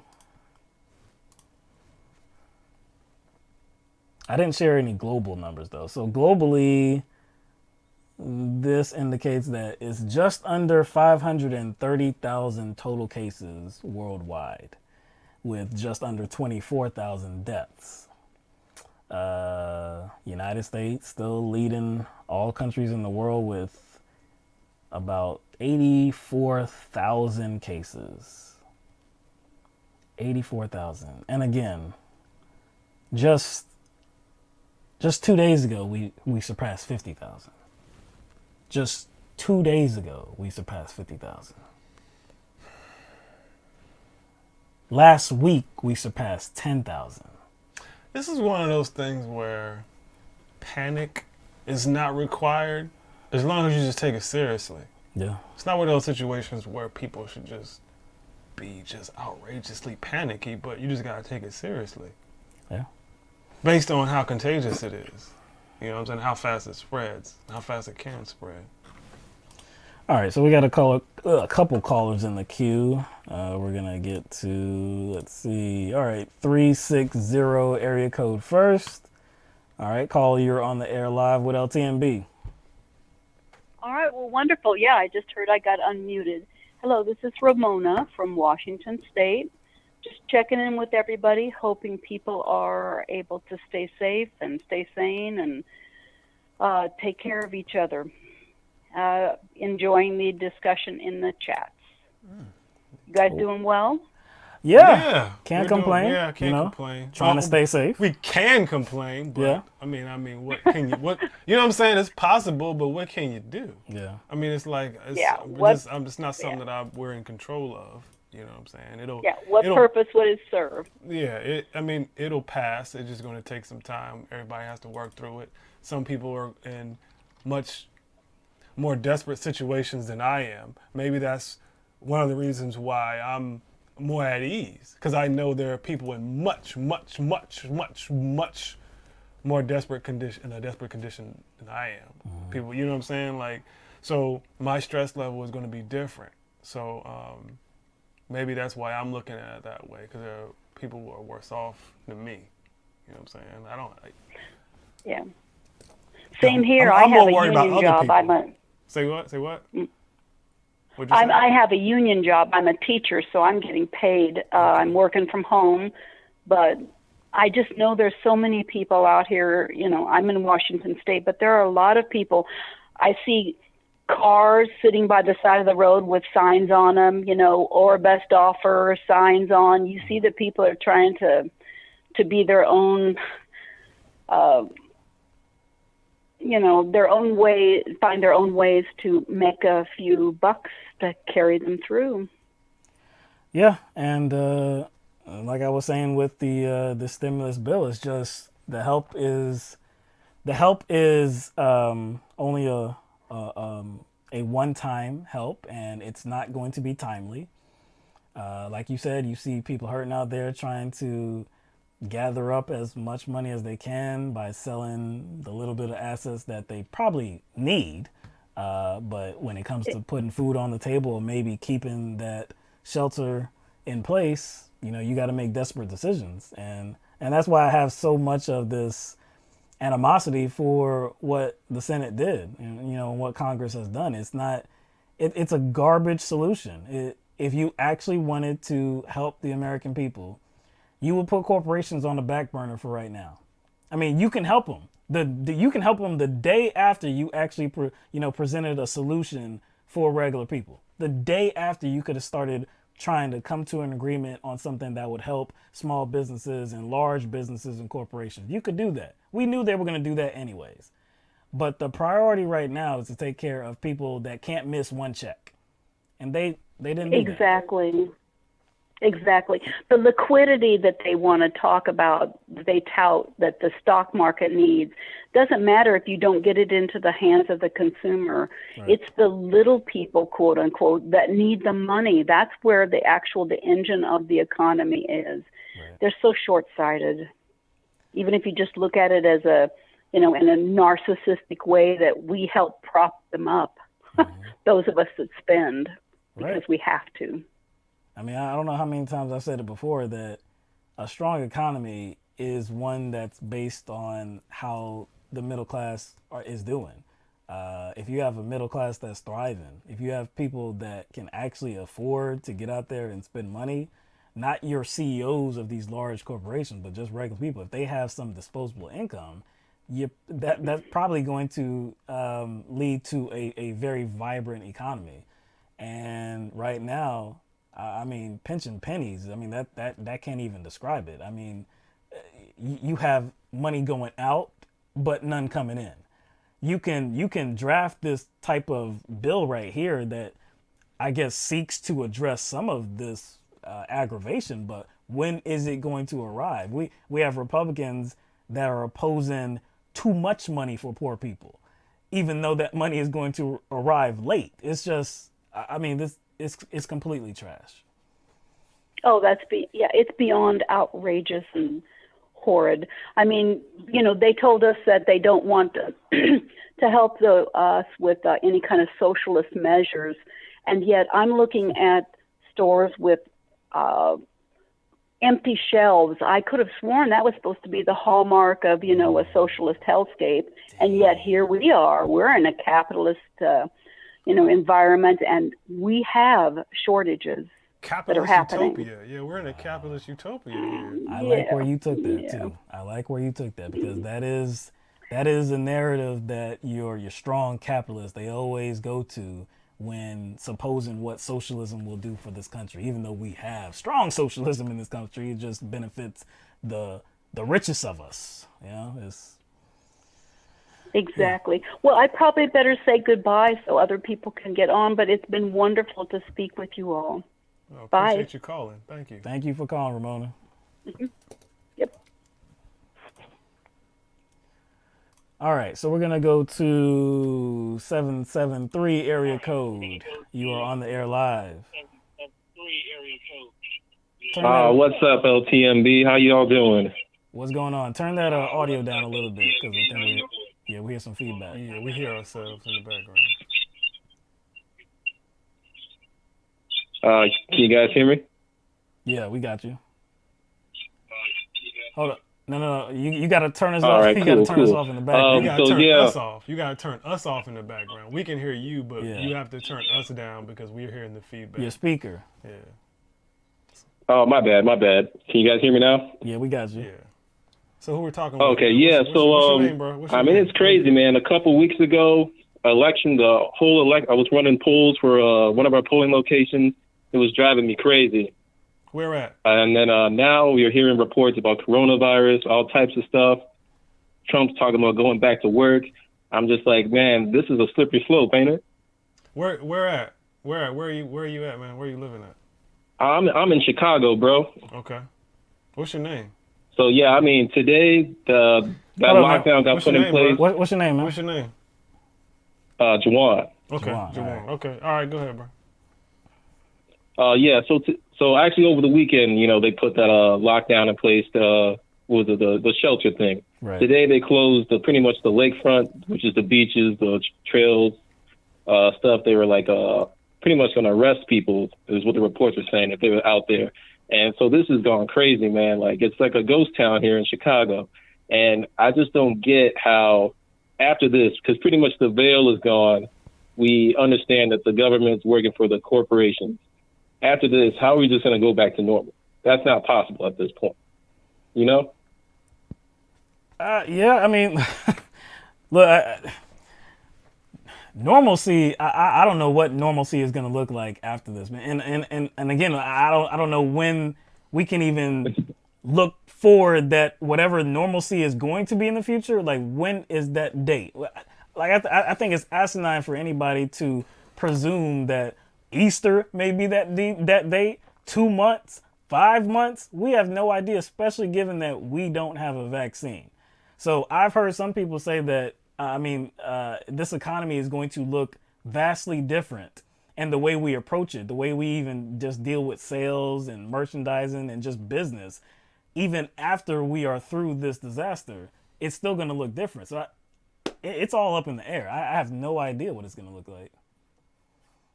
Yeah, I feel you on that, man. But I just don't understand after this election what the left is going to do about having an economy that can pretty much pay people $1,000, $2,000, whatever amount a month. We know we can do these things. We go back to normal and just neglect it or forget it. It just doesn't make any sense. So, I mean, if anything, when I'm doing my research on my elected officials, I'm always like, hey, this guy's a progressive, this, that, and the other. But I think we have to do a better job of communicating to people on the right, and then people who are just not that well informed about what's going on, like the real deal. There's just too many low information voters for, that's just how I believe. I do believe that many people view politics as unapproachable and complicated, especially like younger folks. When you talk to a lot of college students, the vast majority of them are just worried about their studies, worried about their major, worried about graduation, worried about partying, worried about themselves and their small world. Yeah, their small world. By the time they get out, they don't recognize how politics has affected them. Right. But even beyond college students, I think people in general, politics is very murky and complicated. So I think the murkiness and complication of politics kind of throws people off. It kind of makes people want to take a distance to it and only approach it in a very casual way. And so that people just get their information from mainstream media, like MSNBC, CNN, Fox. Now, you mentioned getting and reaching those people. That's tough. That's tough because the 24/7 news cycle is 24/7. It's on all the time. Yeah. It's on all the time, everywhere. So it's not just when people are sitting in their living rooms.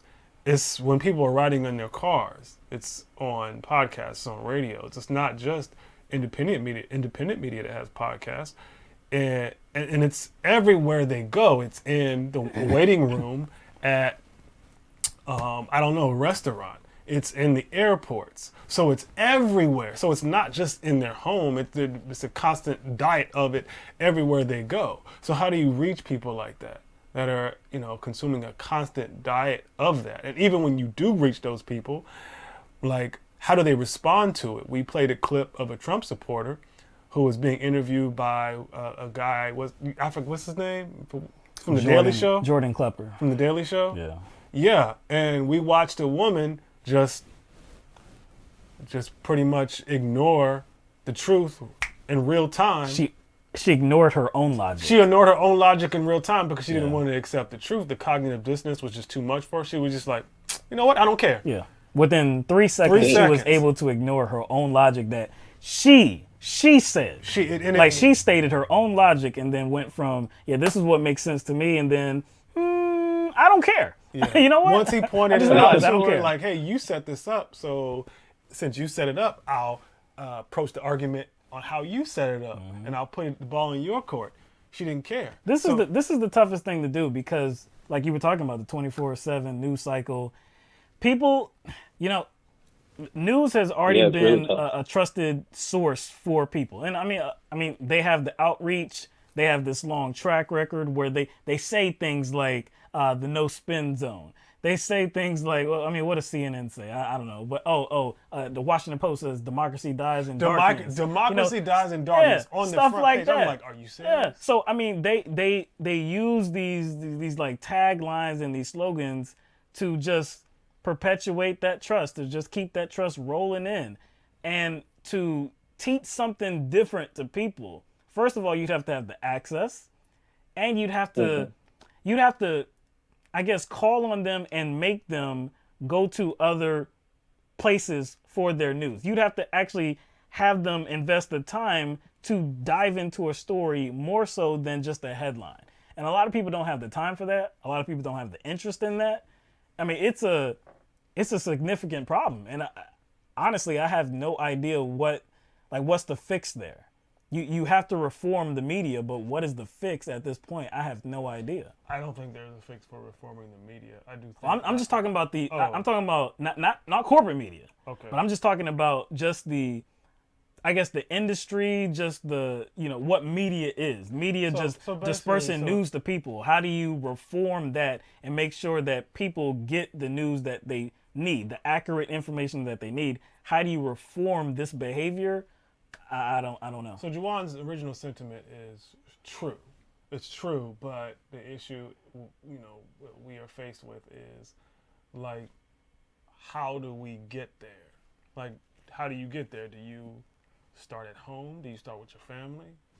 You know what I'm saying? Like, do you start with interactions you have with people? Or is that where it starts at? Because it sure as hell is not going to start on the mainstream media. That's not where it's going to happen. And they're corporations. You talked about those taglines. They're corporations, so they have those same taglines that other corporations have. Media corporations. There's a media corporation, so they're going to have those same slogans and taglines that corporations have when they're trying to sell you stuff, even though they don't necessarily represent those sentiments they're trying to express in those taglines. They just mean nothing. They're just trying to get you in. Yeah. So, what's your idea? I know, you may have some ideas as to how we can get there. If you don't, that's fine. But how? What do you suggest? How's it going to happen? To be honest, how is there going to be? How do we get to some place where people are, being more inquisitive? To be honest, I didn't have anything new in terms of media. I feel like with YouTube, what you guys do on your platforms and all the podcasts around, there's plenty of media just being spread and information.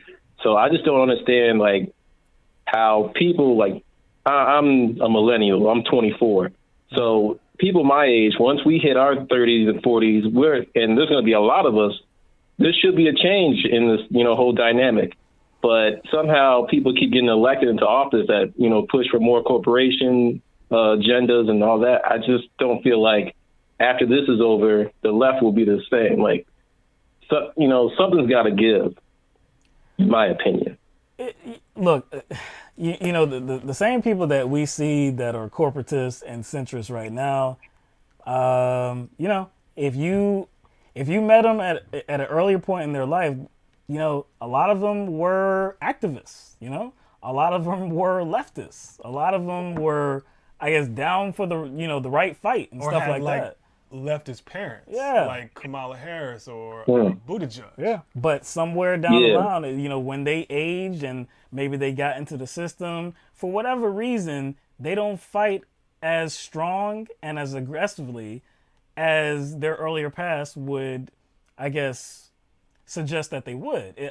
Something happens. I don't know exactly what it is, but something happens, and I don't have any reason to believe that that's not going to continue in the future. Because the one thing about this, one thing about life is that greed is everywhere, corruption is everywhere, and I guess a person's drive to benefit themselves, I won't say it's supreme in everybody, but it's supreme in a lot of people. So I guess that could be with greed as well. Selfishness, things like that. So when you're talking about fostering a whole society where you're trying to seek the betterment of all people, man, that's going to take a collective effort. And to a large degree, have we ever seen anything like that? And we have a whole apparatus that's working against that too. Yeah, we just seem to have a full apparatus that is working against us, like, I guess, forming meaningful relationships and like strong communities. Because everybody says, oh, it's just like your relationships, communities, that's all well and good, but there's actually a whole system working against that. We actually talk about that in regard to criminal justice reform. Yeah. That's an institution that is adverse to creating strong communities. Of course. Like, no matter how close-knit people are, police brutality, over-policing, that's going to affect those communities. Like, I don't want to sell just like doomsday and it's just depressing and nothing can be done. I do, as I age, I do feel less optimistic about what's to come. And I think that's just a consequence of being, or just having experience and actually seeing what's going on and paying attention. I would like to see a leader in this country, the president of the United States. I would like to see that be somebody like a Bernie Sanders, somebody that, may have a long track record of trying to do the right thing in the face of corruption, in the face of greed. Somebody that might do it more aggressively than Bernie Sanders. I would like to see what that looks like and how the media would respond to that person. I know that the greed is going to persist. I know that the corruption is going to persist.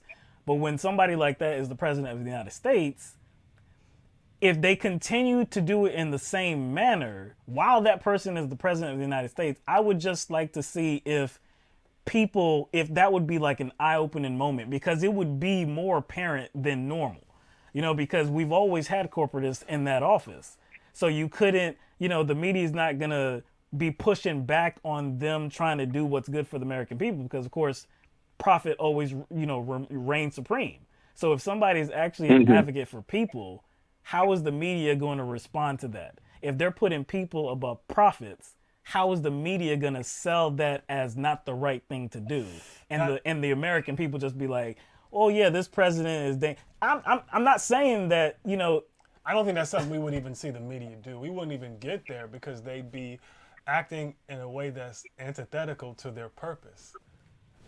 Well, no, I'm not saying the media would be like, supportive of that president. Okay. No, I'm saying the media would have to protect capitalism and protect profits. So if they're doing that when they would have to fake. Yes. They would have to fake because they still want access. So the inclusionary rhetoric where, or the rhetoric that would suggest that they are interested in, a figure or a president working for the people, that rhetoric would probably go up. That rhetoric would probably increase. They would have to put on more. So it'll be necessary. They would have to either be fake, or like I said, if they weren't and they were doing the same thing to protect profits, they would be going against that president. So I would just like to, with the American people, would they see that as like, hold on, man, like the media is not really being objective here? I don't know if that would be the case. Yeah, I don't know. It would depend. It would definitely depend on how they presented that figure. If someone came along that had the chops of Bernie Sanders, but it was a little more forceful in how they dealt with the donor class and corporate interests. If they were just more forceful than Bernie Sanders, but still did it in a very tactful and articulate way to where it was hard to come up with smears for this person. If that person existed and was able to gain prominence, power, popularity to get to become president one day, I think the sometimes corporate interests, they care more about access. So I think it would go in that direction. They would be more concerned with keeping access and kind of pump fake populism. They would pump fake populism because that would be in promotion of their interests because they still want access. I don't know. It'd be an interesting experiment. So, but we got to get there first. Yeah, long road. Yeah. I appreciate it, guys. Hope everything goes well with the podcast. I'm going to keep following you guys and keep fighting the good fight. All right, man. Good hearing from you, Juwan. You have a good night, man. Have a good night. All right, we're going to get the 617 area code. You're on the air live with LTMB. Hey, Mike and Will, it's Ben out front. How you doing? Ben, it's been a minute, man. How you doing? Benzino. Good. How are you guys doing? Yeah, I've been watching and everything like that, but my daughter's a fan of you guys' show too. She's 6 years old, so really. So we've been. Hold on, you don't sound like you I could know, be that right? up in age, I was about to say, like, how old are you, man? I'm like 6 years old. Yeah, huh? yeah. Okay. All right. Hey, Gene. How you doing? I know this doesn't really come across like very well, but I have a new name for the Democrats. And like I said, you really can't. It's a little too subtle, but it's the Democrat. You know, dumb. Like they're stupid. The Democrats. So the Democrats did not touch the mortgage freezes. They did not touch the rent freezes, the car payments, the credit cards. So they have this nice little trick that they do. It's the same trick as the trickle down economics, where they have all this money that needs to get into the economy to stimulate it. But instead of giving it straight to us, first they have to give it to the bosses. Right. That's what happens with trickle down economics. Hey, we want to juice the economy, but first we have to give it to the millionaires and billionaires, and then they're going to give it to you guys. They're going to trickle it down on you. So you got to just stand there, wait on the side of the table, look up, and look for these little scraps that are going to come down, and then we can fight over them. And that's kind of how it works. That's how the system's designed. And that's how it's working right now. So when Trump in Mnuchin or whatever the guy's name is, Steve Mnuchin, came out and they say we need to get money in the hands of Americans, and believe me, it's going to be more than they're talking about in the media. Well, what happened to those guys? Because that got everyone excited and kind of got everyone all moist, and then now we kind of are taking it how we don't want. You know, I feel like I'm like stuck between. It's scary. 2020, you're stuck between. You're like cornered between Joe Biden and Donald Trump, and figure out like who's the worst, who's the lesser of two evils. So, yeah, that's kind of where we're at. So, what do you guys say? I like that last part because that's what I've been thinking about for God knows how long, but more so the past few months with looking at, you know, how Trump is handling himself with this situation. And I think this situation is going to be Trump's biggest pimple. This is going to be his biggest blackhead. Like, even out of like all the other stuff we've been covering, he's gone through, whether it be the Ukraine thing, whether it be the Mueller report, all that stuff. This is his biggest one because it affects the economy so much, and it looks so irresponsible, and people are dying, and it's so close to the election. I'm so concerned that people will just want just any candidate that has a heartbeat. And isn't there like a bumper sticker or like there's like paraphernalia that is available for purchase where it says like any, what does it say? Any live person 2020 or any something. Have you seen that before? It says like, any functioning adult. Yeah, any functioning adult 2020. And it's funny, but it's not funny because you know that's where we're going for real. And that's why it doesn't matter what Joe Biden is. That's why it doesn't matter what Joe Biden is. It's just like, even if there's a lot of similarities that he has with Trump, it just doesn't come off the same. So we should let it go. We should ignore it. And earlier today, I was like, Bill Clinton is a womanizer. It's like, we could talk about Biden up and down all day, but Bill Clinton was already president 2 times, and he was a womanizer. Anyone who denies that is full of shit. And he's not just a womanizer because we have evidence and their accusers. It's pretty much proven that it's happened. And he was close friends with Epstein. He went on his flights. So I'm wondering why people are okay with Bill Clinton and they're not okay with Trump. I don't think it's just political party. I think that's part of it.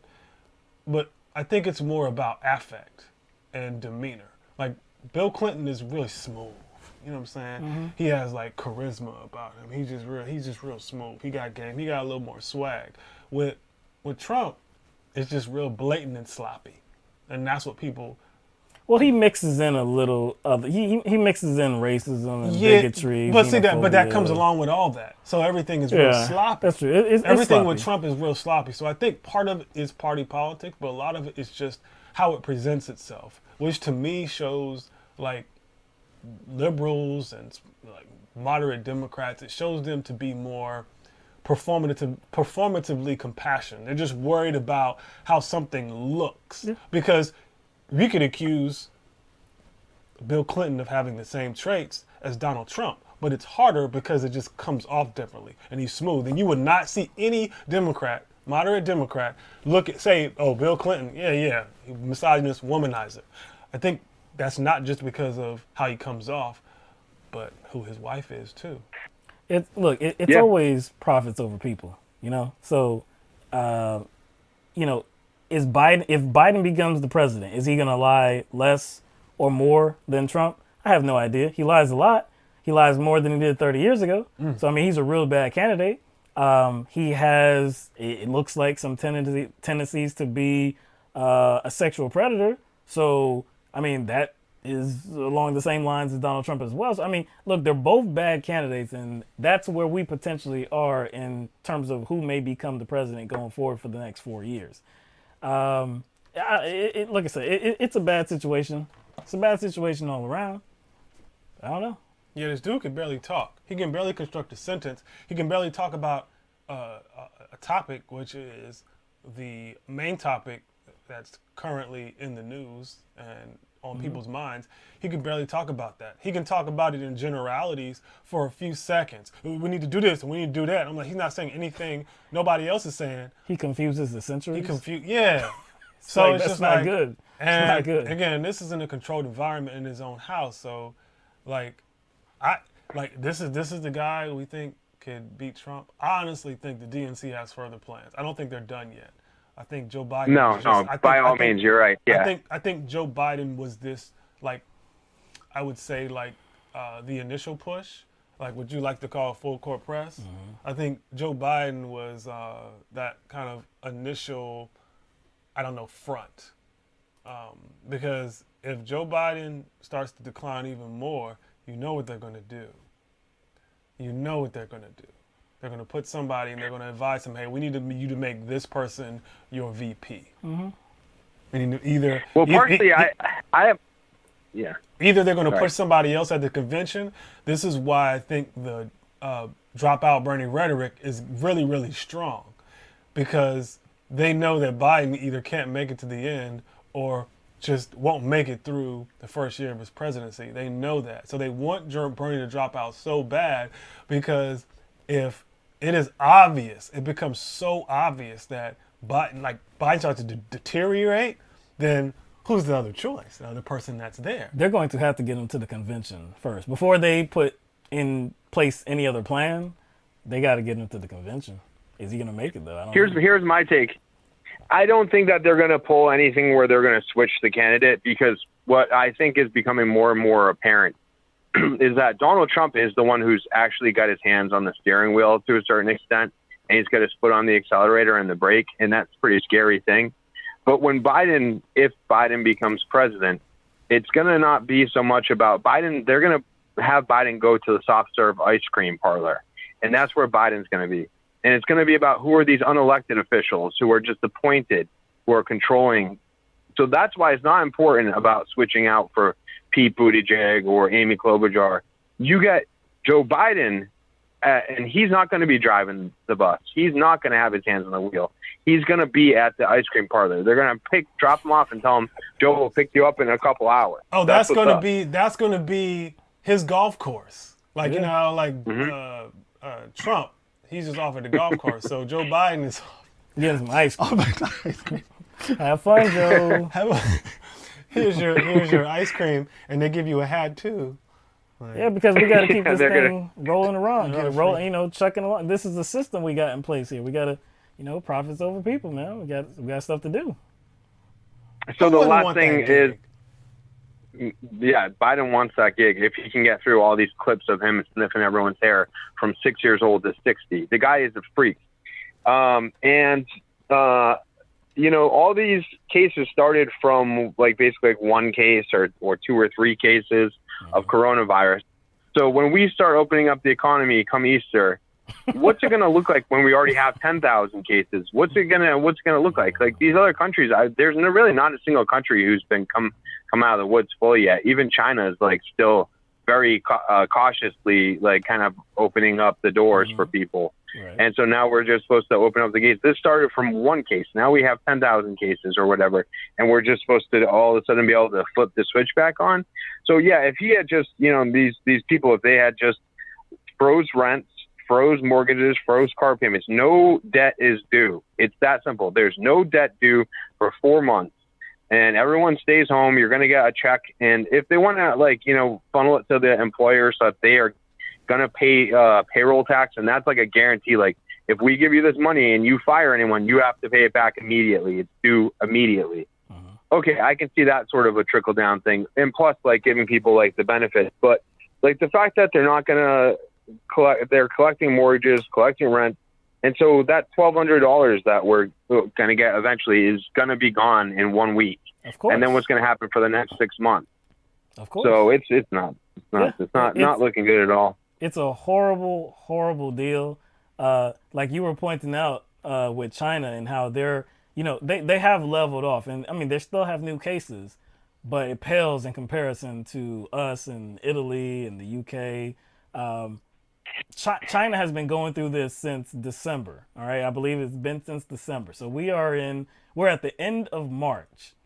And the US, who has only been going through this for month and a half, maybe something like that, maybe 2 months. I'm not even sure the exact time or the exact date where it was the first case, but it's been a very short time where we've already lapped everybody else. We've already got more cases than everybody else, and this idiot is talking about reopening the economy by Easter.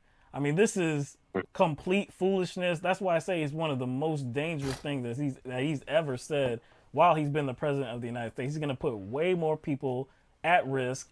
I don't know if this is, it's something to say. It's definitely something to say to appeal to a certain segment of his base, no doubt. But is it actually going to happen? Is this president going to, we know he has his advisors. We know he has his administration. I mean, is it actually going to go into effect? Would you actually put more people in harm's way like this? I don't know Maryland, if this administration would do that. Maryland says in the chat it's 84,000, not 10,000. So, I mean, I was just kind of guessing on that one. 84,000 cases, about how many deaths now? 1,200, yeah, 12 is 1,209 right now. 1,209. Okay, now who am I? Ready? The Corona Task Force, we met this morning, and thanks to the president's leadership, shutting down the borders, shutting down the flights, the president's wisdom has made this. So now we've got 15 days to flatten the curve. Okay? They gotta be, they gotta be what? That's Pence? my mic Pence. Is that Pence? Yeah. Is that Pence? Yeah. That's my mic Pence. Yeah. The last thing I want to say to you guys, because I know you got to get going, and I appreciate you guys doing your show and letting us call in and stuff like that. It's always great to hear you guys take and everything. The one time when Biden becomes lucid and he's awake, when he gets in his best form, when he's railing against Bernie. So when he's whether he got shot up on adrenaline or whatnot, I don't know. But I know that when he's on his A game is when he's telling Bernie what can't be done. That's when Joe Biden, Sleepy Joe, wakes up. Yeah. When he doesn't wake up is when he has to talk shit about, excuse my language, when he has to talk trash about Trump. That's when he doesn't even know what to say, because he pretty much has most of the same opinions as Trump. And all these other progressive things he's trying to say, they're not his natural. Those aren't his natural spots. So when you're just having him, try to talk progressive against Trump, he sounds like a fool and says, well, okay, that's my time. But when it's time for him to get mad about Bernie, oh boy, does he get mad. And he has that all memorized off the cuff. You want to see him doing his live streams, he has nothing. Nothing. That makes sense. That makes a lot of sense because that's how Trump is. Because when he is supposed to be talking about something that's serious and that pertains to, politics, it's like policy, he just doesn't know what he's talking about. But get him at a rally, and go off script. He goes off, man.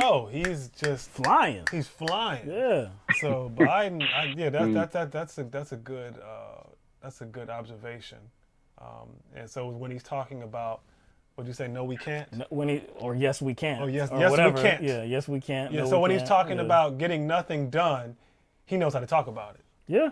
Because it's everything that he really doesn't want, and he's never wanted for his entire career. So he's very articulate in that. He's very astute. That's his wheelhouse. And then Bernie's like, Joe, you never said you wanted to cut. You never said you wanted to cut Social Security. No, I did not. No, I did not. Man. We just caught another lie. Lord. He was talking about how he was a professor at Penn. Oh yeah.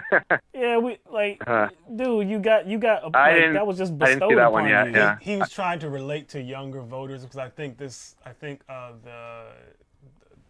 next little live stream is going to be. I guess it's going to be focused on like a lot of. No. The one before. I think the one he just had. He had some sort of live stream where there were a lot of.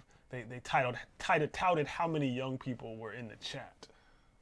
Something that already happened. So he's trying to appeal to young people, and he was trying to do that by talking about how his time as a professor. Yeah. Okay. Buddy. Yeah, and he claimed he got the full ride, and he was in the top of his class, and he had 7 majors. There's like an internet meme about that, like where people like say that they were, a Navy SEAL and they had all these kills, these recorded kills, countless raids. So it's like Biden talking about his schooling. All right, you guys be good, and I'll talk to you guys soon. All right. All right, Ben. Good hearing from you, man. Later, guys. Yo, Biden gonna mess around and become a verb, man. That dude is Bidening. It doesn't sound right. Doesn't sound right. Bidening. Biden? You can't use it like that. Yeah, it has to be a verb or. I don't know. I have to think of something. I don't know. That dude does lie. Man, see now, Gene and made me mad. I'm mad at Gene. Really mad at Gene right now. Jealous. Nah, I'm mad because she said she was gonna call in. She said that tonight, right? Yeah, it was in the chat. Oh, okay. She was talking about how she was going to call in, but she had a situation to deal with. See, if you were gonna call in and then decided not to, don't say it. Don't say it, yo. It's just, you know what I'm saying? It's better for me not to know it. Oh boy. I wonder. Ramona had said something in the chat about her daughter, I think, teaching in Japan. And she said, my youngest daughter is teaching in Japan right now. She says the overall panic mode appears to have slowed down as they have been more aggressive in intervening. More aggressive and intervening. See, again, like, when you look at what China has done and South Korea, other countries, and you see the U.S. trajectory, you see us become the leader in the world in terms of total cases in a very short time period. It speaks to the non-seriousness that we actually dealt with this situation. Like China, again, been dealing with this since December, and they're just now talking about lifting these restrictions on its people. Just now, over 3 months later. So the United States, leading the world in total cases, is now irresponsibly talking about lifting restrictions which would lead to even more cases and more deaths. It's unspeakable. This is unspeakable. Hey, you don't want us to look like an authoritarian nation, do you? Come on. China waited for this to happen. China waited for this to happen to even think about that. It wasn't like this. The junk started leveling off. The United States, that line is still like this. Still going up. It's like, You know what doesn't make sense, right? The logic behind the whole we don't want to, seem authoritarian by enforcing certain rules. Mm-hmm. Like, to me, it's interesting that people, especially certain political figures, a lot of Republicans, are coming out with that talking point. Do they say the same thing when, let's say, there is a tornado or a hurricane? Yeah. You know what I'm saying? And people are, told to evacuate. And there's like inclement weather or something. Yeah. Are they saying the same thing when a state of emergency is declared by a governor? When it's like bad weather? Do they say the same thing then? Are we becoming an authoritarian state when they issue, orders in regard to those things? Mm-hmm. It just doesn't even make sense. No, it doesn't. It seems very circumstantial. Calvin Darden said in the chat, China is behaving more like a humanitarian nation more than the United States is right now. Ooh, like fighting words. That was it the Mississippi governor that said we're not going to become like China? So China is known now for being a very like a dictatorship, not having the people in its interest, the best interest of its people in its interest. But in this situation, a global pandemic seemed like they made moves to protect its inhabitants. But the United States, freedom, the land of freedom, like, it's amazing. Yo, this is the irony is just. I mean, it's amazing. And not only is the irony amazing, there's just like you know what's trending today? We're number one. That's what was trending today. We're number one. But obviously it was in jest. Yes. Sarcasm. Very much. Because we hit number one. We hit number one. Maybe because the Olympics were canceled. Maybe gotta celebrate somehow. Gotta celebrate somehow. Right. Well, not to celebrate. No sports. We gotta be number one. We got no sports, no Olympics, so maybe we just trying to win gold in like the COVID-19 games. Yeah. I guess so. I mean, we like to be number one on some things. Number one in terms of healthcare spending per capita. People in jail. Yeah, people in jail. This COVID-19. What else we number one on? Freedom.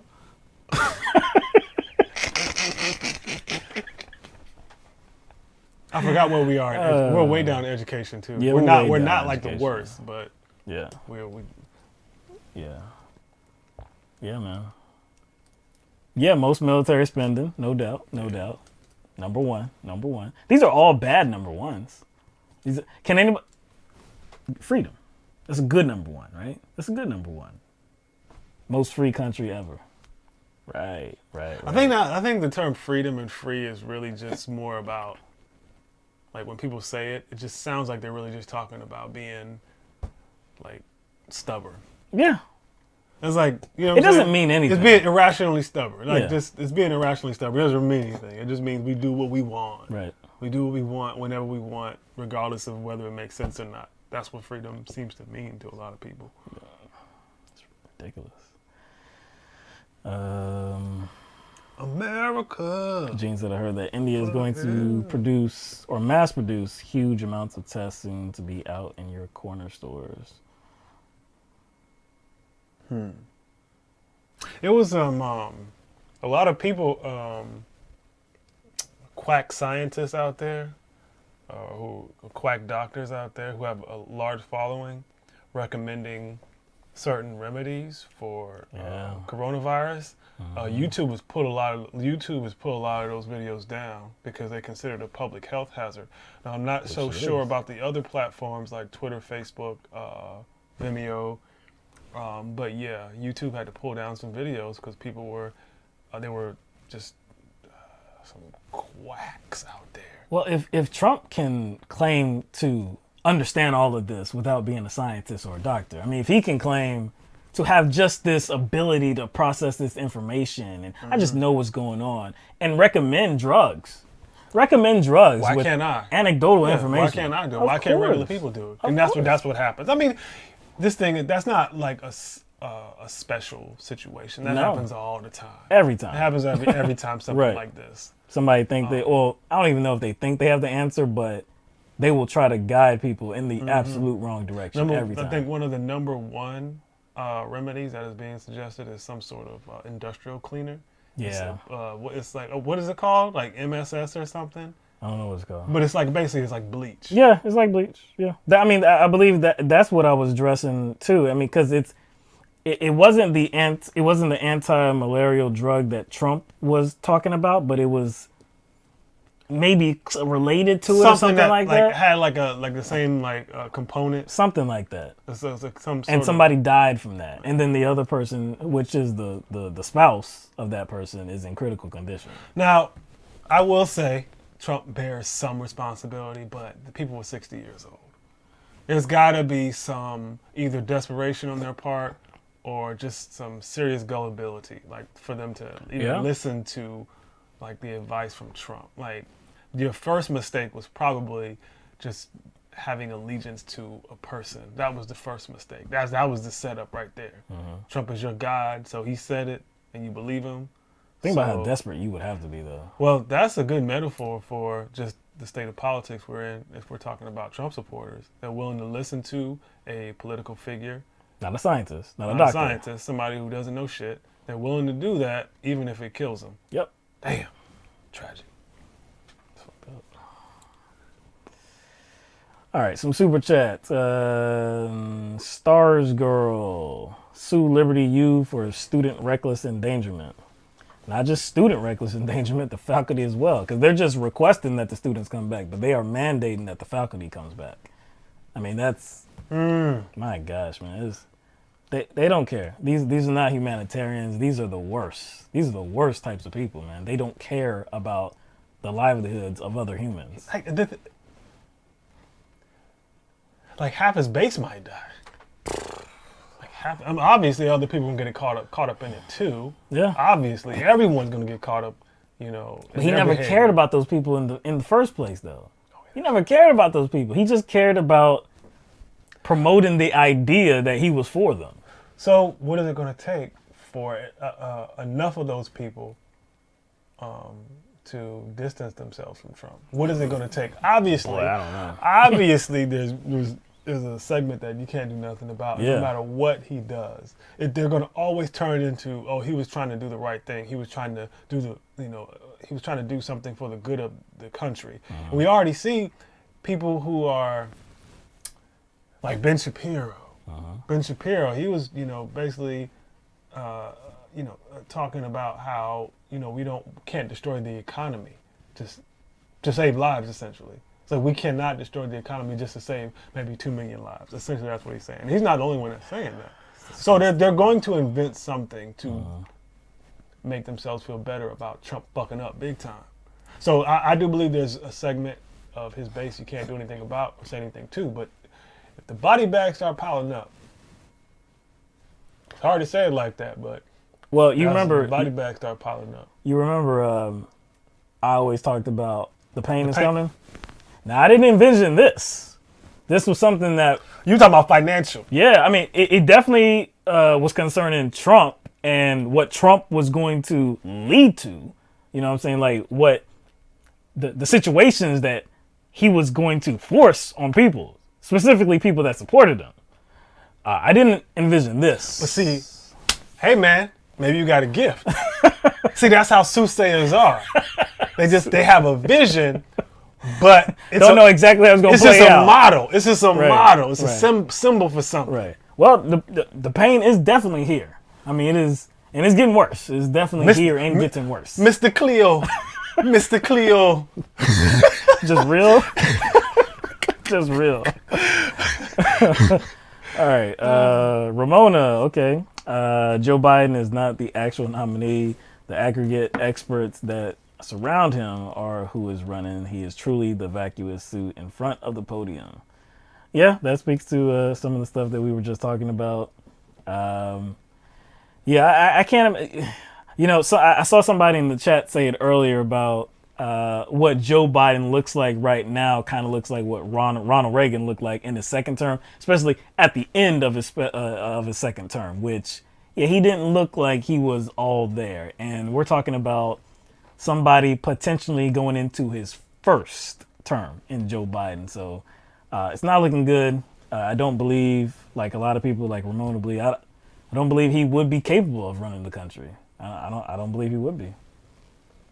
Gaillard. He's not even capable of running a live stream. Teleprompter. Come on, help me. Joe, huh? Joe, huh? Who's Joe? Who's Joe? Malarkey. What's up, fat? You know what? And it's Corn Pops, that you? And see, look, sometimes it feels like elder abuse, but it is only funny and it is only looking like this because Democrats fail to act responsibly. Like they want to push that movie poster that has been created about Weekend at Bernie's. Weekend at Bernie's. Yeah, they want to prop somebody that's dead up. And Joe is that guy. Joe is Bernie, ironically. But thank you to Stars Girl, Ramona Lawson. Oh, okay, hold on. I forgot Tanya's. Tanya, so last time my comment was about what you said, and by the time you got to it, memory gone. So this Kill Bill, that's crap. What do we do? What do we do? Ain't nothing we can do. A lot of people. Isn't Comrade Brittany talking about a strike? I mean, Comrade Brittany. A strike on what? Just like a strike, like a worker strike. Yeah, I mean, a lot of business ain't open. Yeah, I know. So I don't know, man. Like I said, I do agree that the bill needs to be killed because it's pretty ineffective. It's garbage. The measures in it are not going to. I don't believe they're going to take place in enough time to actually help people. It's garbage. It's most likely going to pass on Friday, and then Trump is going to sign it, and then that'll be the end of it. So I don't know. I don't see that one. It might be towards the bottom right okay. there. All right. So yeah, thank you to Tanya as well. Ramona, Stars Girl, Gaillard, thank you very much. Tanya again. Fun facts: when I was a child growing up in Russia, toilet paper wasn't an item at all. Newspaper. But I canceled New York Times here a few months ago. Was it like how paper?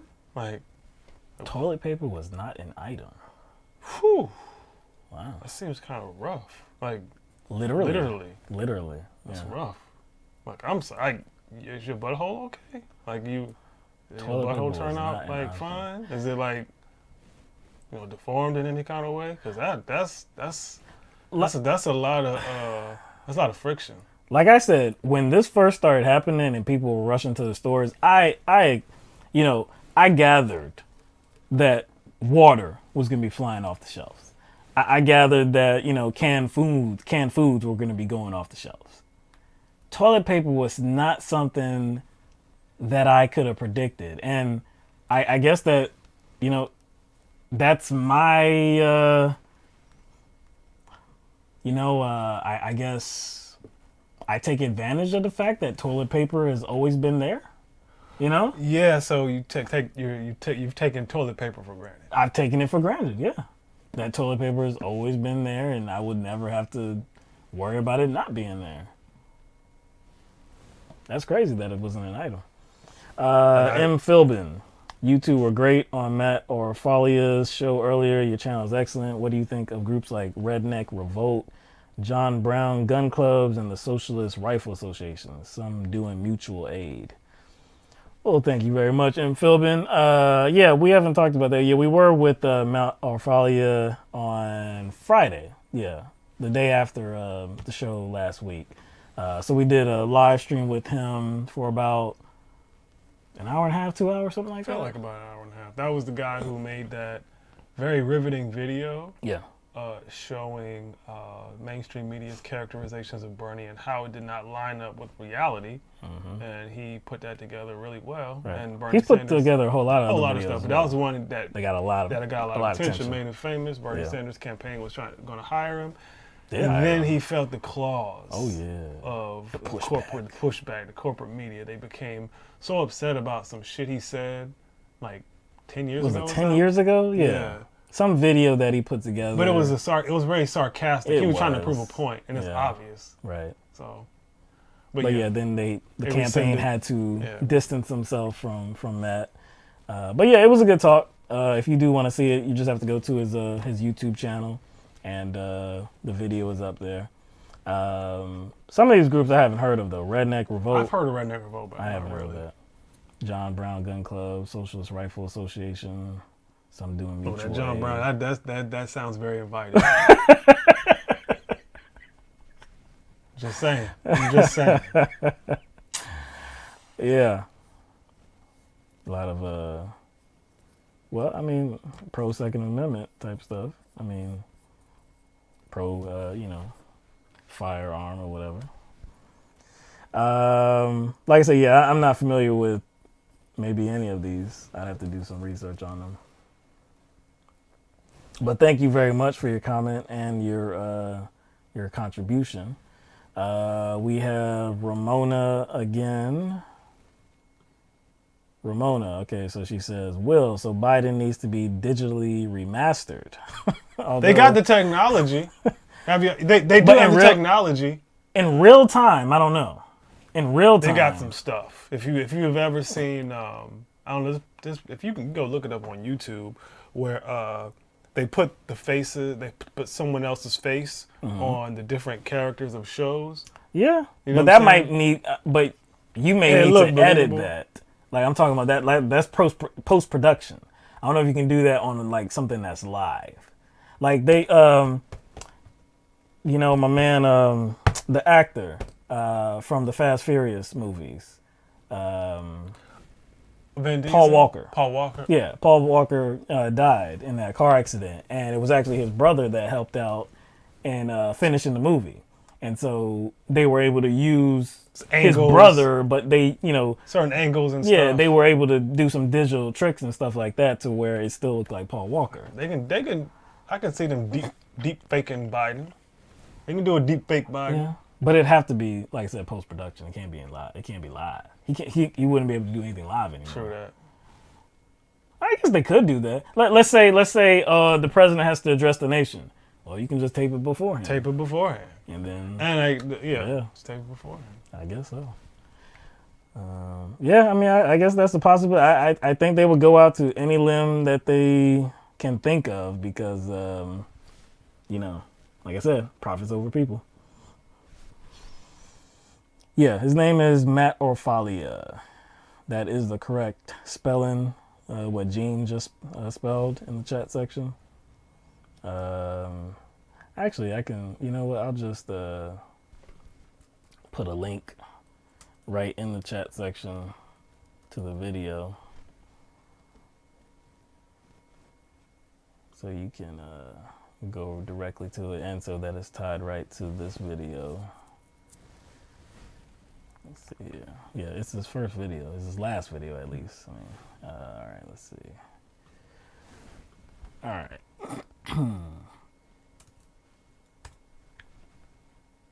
All right, so that should be, the link right there. Yeah. But yeah, it was a good conversation. Good conversation that we had with Matt. Probably do it again at some point. So I think that's all we have for you tonight. Hold up, nope. Another contribution by Trudy. Y'all spoiling us tonight. I'm saying. Let's see. Joe Max Headroom Biden. Yo, virtual president. I do think I saw a graphic. I think I saw a graphic where they put like a little. They did like a little, like a composite of like a Max Headroom and a Biden. It was that's a blast from the past. Damn. Yeah, CGI. I don't know, man. Like I said, that clip that we showed with Biden looking obviously hungover, like limited he in looked his like capacity. He just looked like he was hungover. Yeah. Well, see, hungover. Nah, I guess. Nah, drunk. Drunk. Hungover, that's too much. No, hungover, I look like something's afflicting me. But So we both hungover and drunk at the same time? He is affected by something. He's affected. Like I said, it's only funny because they continue to push him. It's only funny because they continue to push him instead of actually be truthful about what's going on. This is not. You remember in 2016 with Hillary Clinton, she was at the event. I can't remember exactly what event it was. She had like walking pneumonia. Yeah, and she fell. She collapsed. No, she tried to step off the curb. Right. And she just legs gave out. Out. This is not that. Now there was a lot of people saying, "Oh my gosh, the woman that came back out of, I think it was Chelsea Clinton's apartment, that wasn't Hillary. That was a body double, this and that." I mean, they probably shot her up with like whatever, adrenaline. Like I don't know what it was. Just electrolytes, maybe. But there were some people that were making fun of the situation, and there were other people that were saying that no, she's actually dying or she got pneumonia or this. Like that was doing too much. Yeah. I mean, it was clearly something that affected her. I mean, she was not at her best that day. But going forward, we didn't see any like lasting effects of it. Yeah, lasting effects, any like features of some long-lasting illness or something like that. Something sense. that You're on a campaign, really affected her. She's in her 60s. Yeah, 9/11, 9/11 memorial. Yeah, it was that day. She was 60. She's exerting a lot of energy during the campaign. She was, sick, and usually walking pneumonia is something. I think it's like. That's not the beginning of it. Walking pneumonia is the consequence of something else. I can't remember. It's not how it starts. You go into walking pneumonia. But going forward from that day, it was clear that she was still the same person. She had all her faculties. She was clear-headed. She was able to explain everything that she wanted to explain. Push back when she was Hillary Clinton. She was the same Hillary Clinton. With Joe Biden, there's not just one situation. There's just not two. There's just not three. There's multiple of these situations, and it looks like it's getting progressively worse. He mixed up centuries. The 40s, the 20s, the 2020s. What are you talking about? Again, he had all the time he needed to prepare, and this is what we got. So it's like everybody who was, I guess, tweeting with the hashtag "Where's Biden?" We got our answer. But so maybe the campaign felt like he needed a little break to get back to maybe produce a better Joe.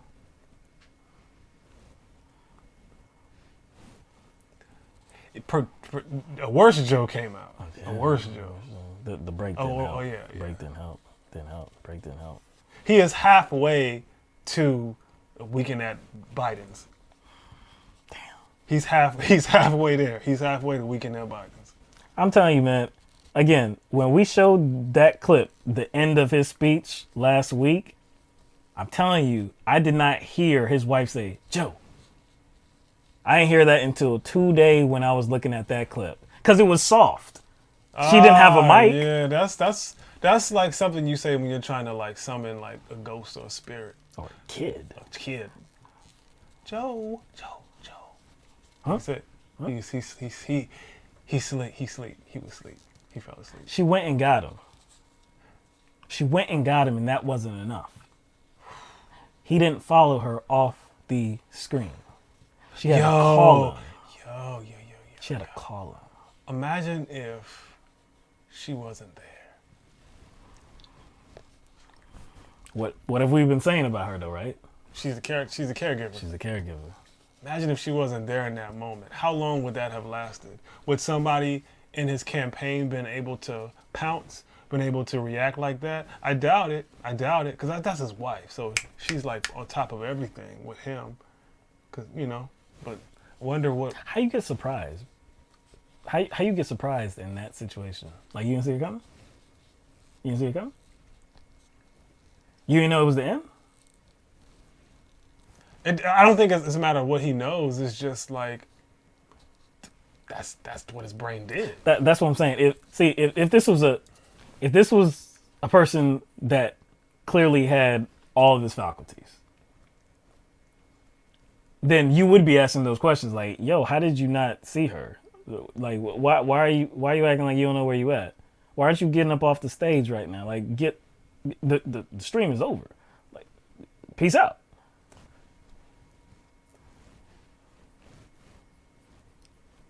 It's clear that he's in cognitive decline. That's just the answer. It's clear. I mean, I don't think there's any other answer. Huh. There's no other answer. No. Like I said, you can't make that look good.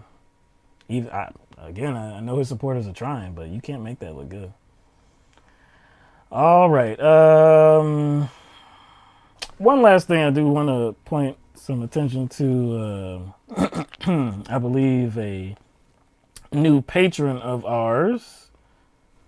Wanted to highlight that. If I can find it real quick here. Let's see. What is that, man? Let me get all the... Okay, yeah, Sally. Sally is our newest patron on patreon.com. So we thank you, Sally, for believing in us and obviously watching our content and being supportive. Very much appreciate that. If anybody would like to contribute to our Patreon, very simple to do so. It is just patreon.com/LTMB. Absolutely no pressure to do so. Especially now. That's what I was going to say. Especially now. Especially what I was going to say. Because we don't know when that check is going to come. We don't know if you're working right now. And we don't know when the next check is going to come from. So, it's never been something that we have really pushed. We're not the best at, promoting ourselves. Not the best. I mean, we could do more, but we don't. I mean, we don't. Sally from the Valley is what Lisa says. I don't think I've ever met anyone named Sally in my life. Never knew anyone Sally. No, I never knew anyone named Sally. I'm trying to think, like, throughout school, I don't think I knew anyone named Sally. I'm pretty sure Sally existed when I was in, elementary school, middle school, high school, whatever. I just don't remember I remember knowing a Sally or knowing of a Sally. Sally is probably... A lot of y'all know Sally Mae, though. Who? Oh, you must have Sally Mae. Well, the thing is Navient now, right? Mm-hmm. Sally. No, I don't think I have met a Sally before. That might be from a different generation. Different. Oh, see now. Oh yeah, no. Oh yeah, Sally. There's a song about There's a couple of songs. There's a couple of rap songs. Look, Rick had a song named Sally. I forgot. There's another song. It's like a booty type one of booty music. Back in the day, they called it booty music. It was a song called was it called Sally? What was the name of it? Whoa, Sally. I have no idea what you're talking about now. That girl. That's rap? That was like 90s. Oh, Sally Yates. Sally Yates. That girl. What did I say? Sally. I forgot who sung that, John. I was thinking Sally like McPherson. Who was Sally McPherson? Maybe I'm just thinking about 90s. stuff. No, Sally McPherson ain't nobody. Yeah, I mean, I definitely like Sally. Like, I know Sallys in general that exist. Sally Field. Yeah, that's old school. But I'm just saying, like, in my close proximity to me, nah. I agree. I probably have never met a Sally before. Like I said, I think that is from a different time. There's some names that you just don't see in circulation anymore. That might be one of them. Yeah, that is. It was called Sally That Girl. By who? Gucci Crew. Gucci Crew 2. Gucci, because there was a Gucci Crew. You can't even say it. There was a Gucci Crew 1? One? I don't know. Yeah, 1988. I said 90s, 88. Oh yeah, Sally Ride. Yeah, okay. I've heard that. Then there was one, apparently there was a song called Sally by Two Live Crew. I don't remember that one. Oh, that's got to be nasty. that's got to be. You know that's nasty. Two Live Crew. Gosh. Yeah, that's got to be somewhat vulgar. Yeah. Somewhat. Somewhat vulgar. All the way. That's all the way vulgar. All the way.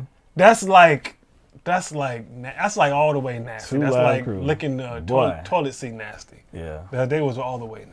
Yeah, that was some explicit content. Been out front. I am a patron. Best couple bucks I chip in a month. Man, that's what's up, Ben. Appreciate that, man. And we appreciate all of our calls tonight too. We had Ben. We did have Juwan, and we had Ramona. I was just putting it together. Ramona. Thank you very much, everybody, for contributing your voices to this program. We really do appreciate that. We're gonna get going. And we'll be back next week on Tuesday, same time, 7 p.m. We're in a new time, so none of that What's going on this weekend? Whole new reality right Absolutely now. Nothing. Absolutely nothing. Look, man, like I said before, or like I keep saying, this is a very serious situation. Keep yourself safe. If you don't have to go out, don't go out. You know, if you got to go get some essential goods, whatever, do it, back to the house. Because we just don't have a country. If you live in the United States especially, I can't be certain that the United States is doing what it can to prevent people from becoming ill and spreading that illness to other people. So do what you can. Stay at home if you can. Just limit your interaction with other people. Hopefully, when we broadcast on Tuesday, these numbers are not. They will level off a bit. Hopefully they'll level off a bit. Hopefully they're not skyrocketed to the extent where I think it's going to go. Because it got to this point faster than you thought last week. In 2 days. So you didn't think we'd be here. No! In 2 days? I was like, all right, 2 weeks we might eclipse Italy in 2 weeks. If the trend continues, then yeah. Man, I can. It's hard to believe this is where we're at. It's hard to believe this is where we're at. I'm talking about the numbers. Oh, the numbers. The numbers. numbers. I thought you were talking about in general. No. Okay. I'm talking about I was about to say numbers. with this dude in the White Oh House. no. Even with that dude in the White House, I didn't expect the numbers to look like this March 26th. I did not expect that whatsoever. So there were media pundits, media personalities, media figures who were saying after Trump's first address, I think it was his inaugural address, they were saying that's the moment he became president. and this wasn't Fox News either. Yeah, that was Van Jones type people. Yeah, man. But Van Jones and other people, but Van Jones mainly. My goodness, man. Maybe he's gonna mature. Just minutes ago, I said that the number of deaths in the United States was 1,209. It's at 1,288. So basically, a whole college football team just died. That's a college football team. Like these numbers,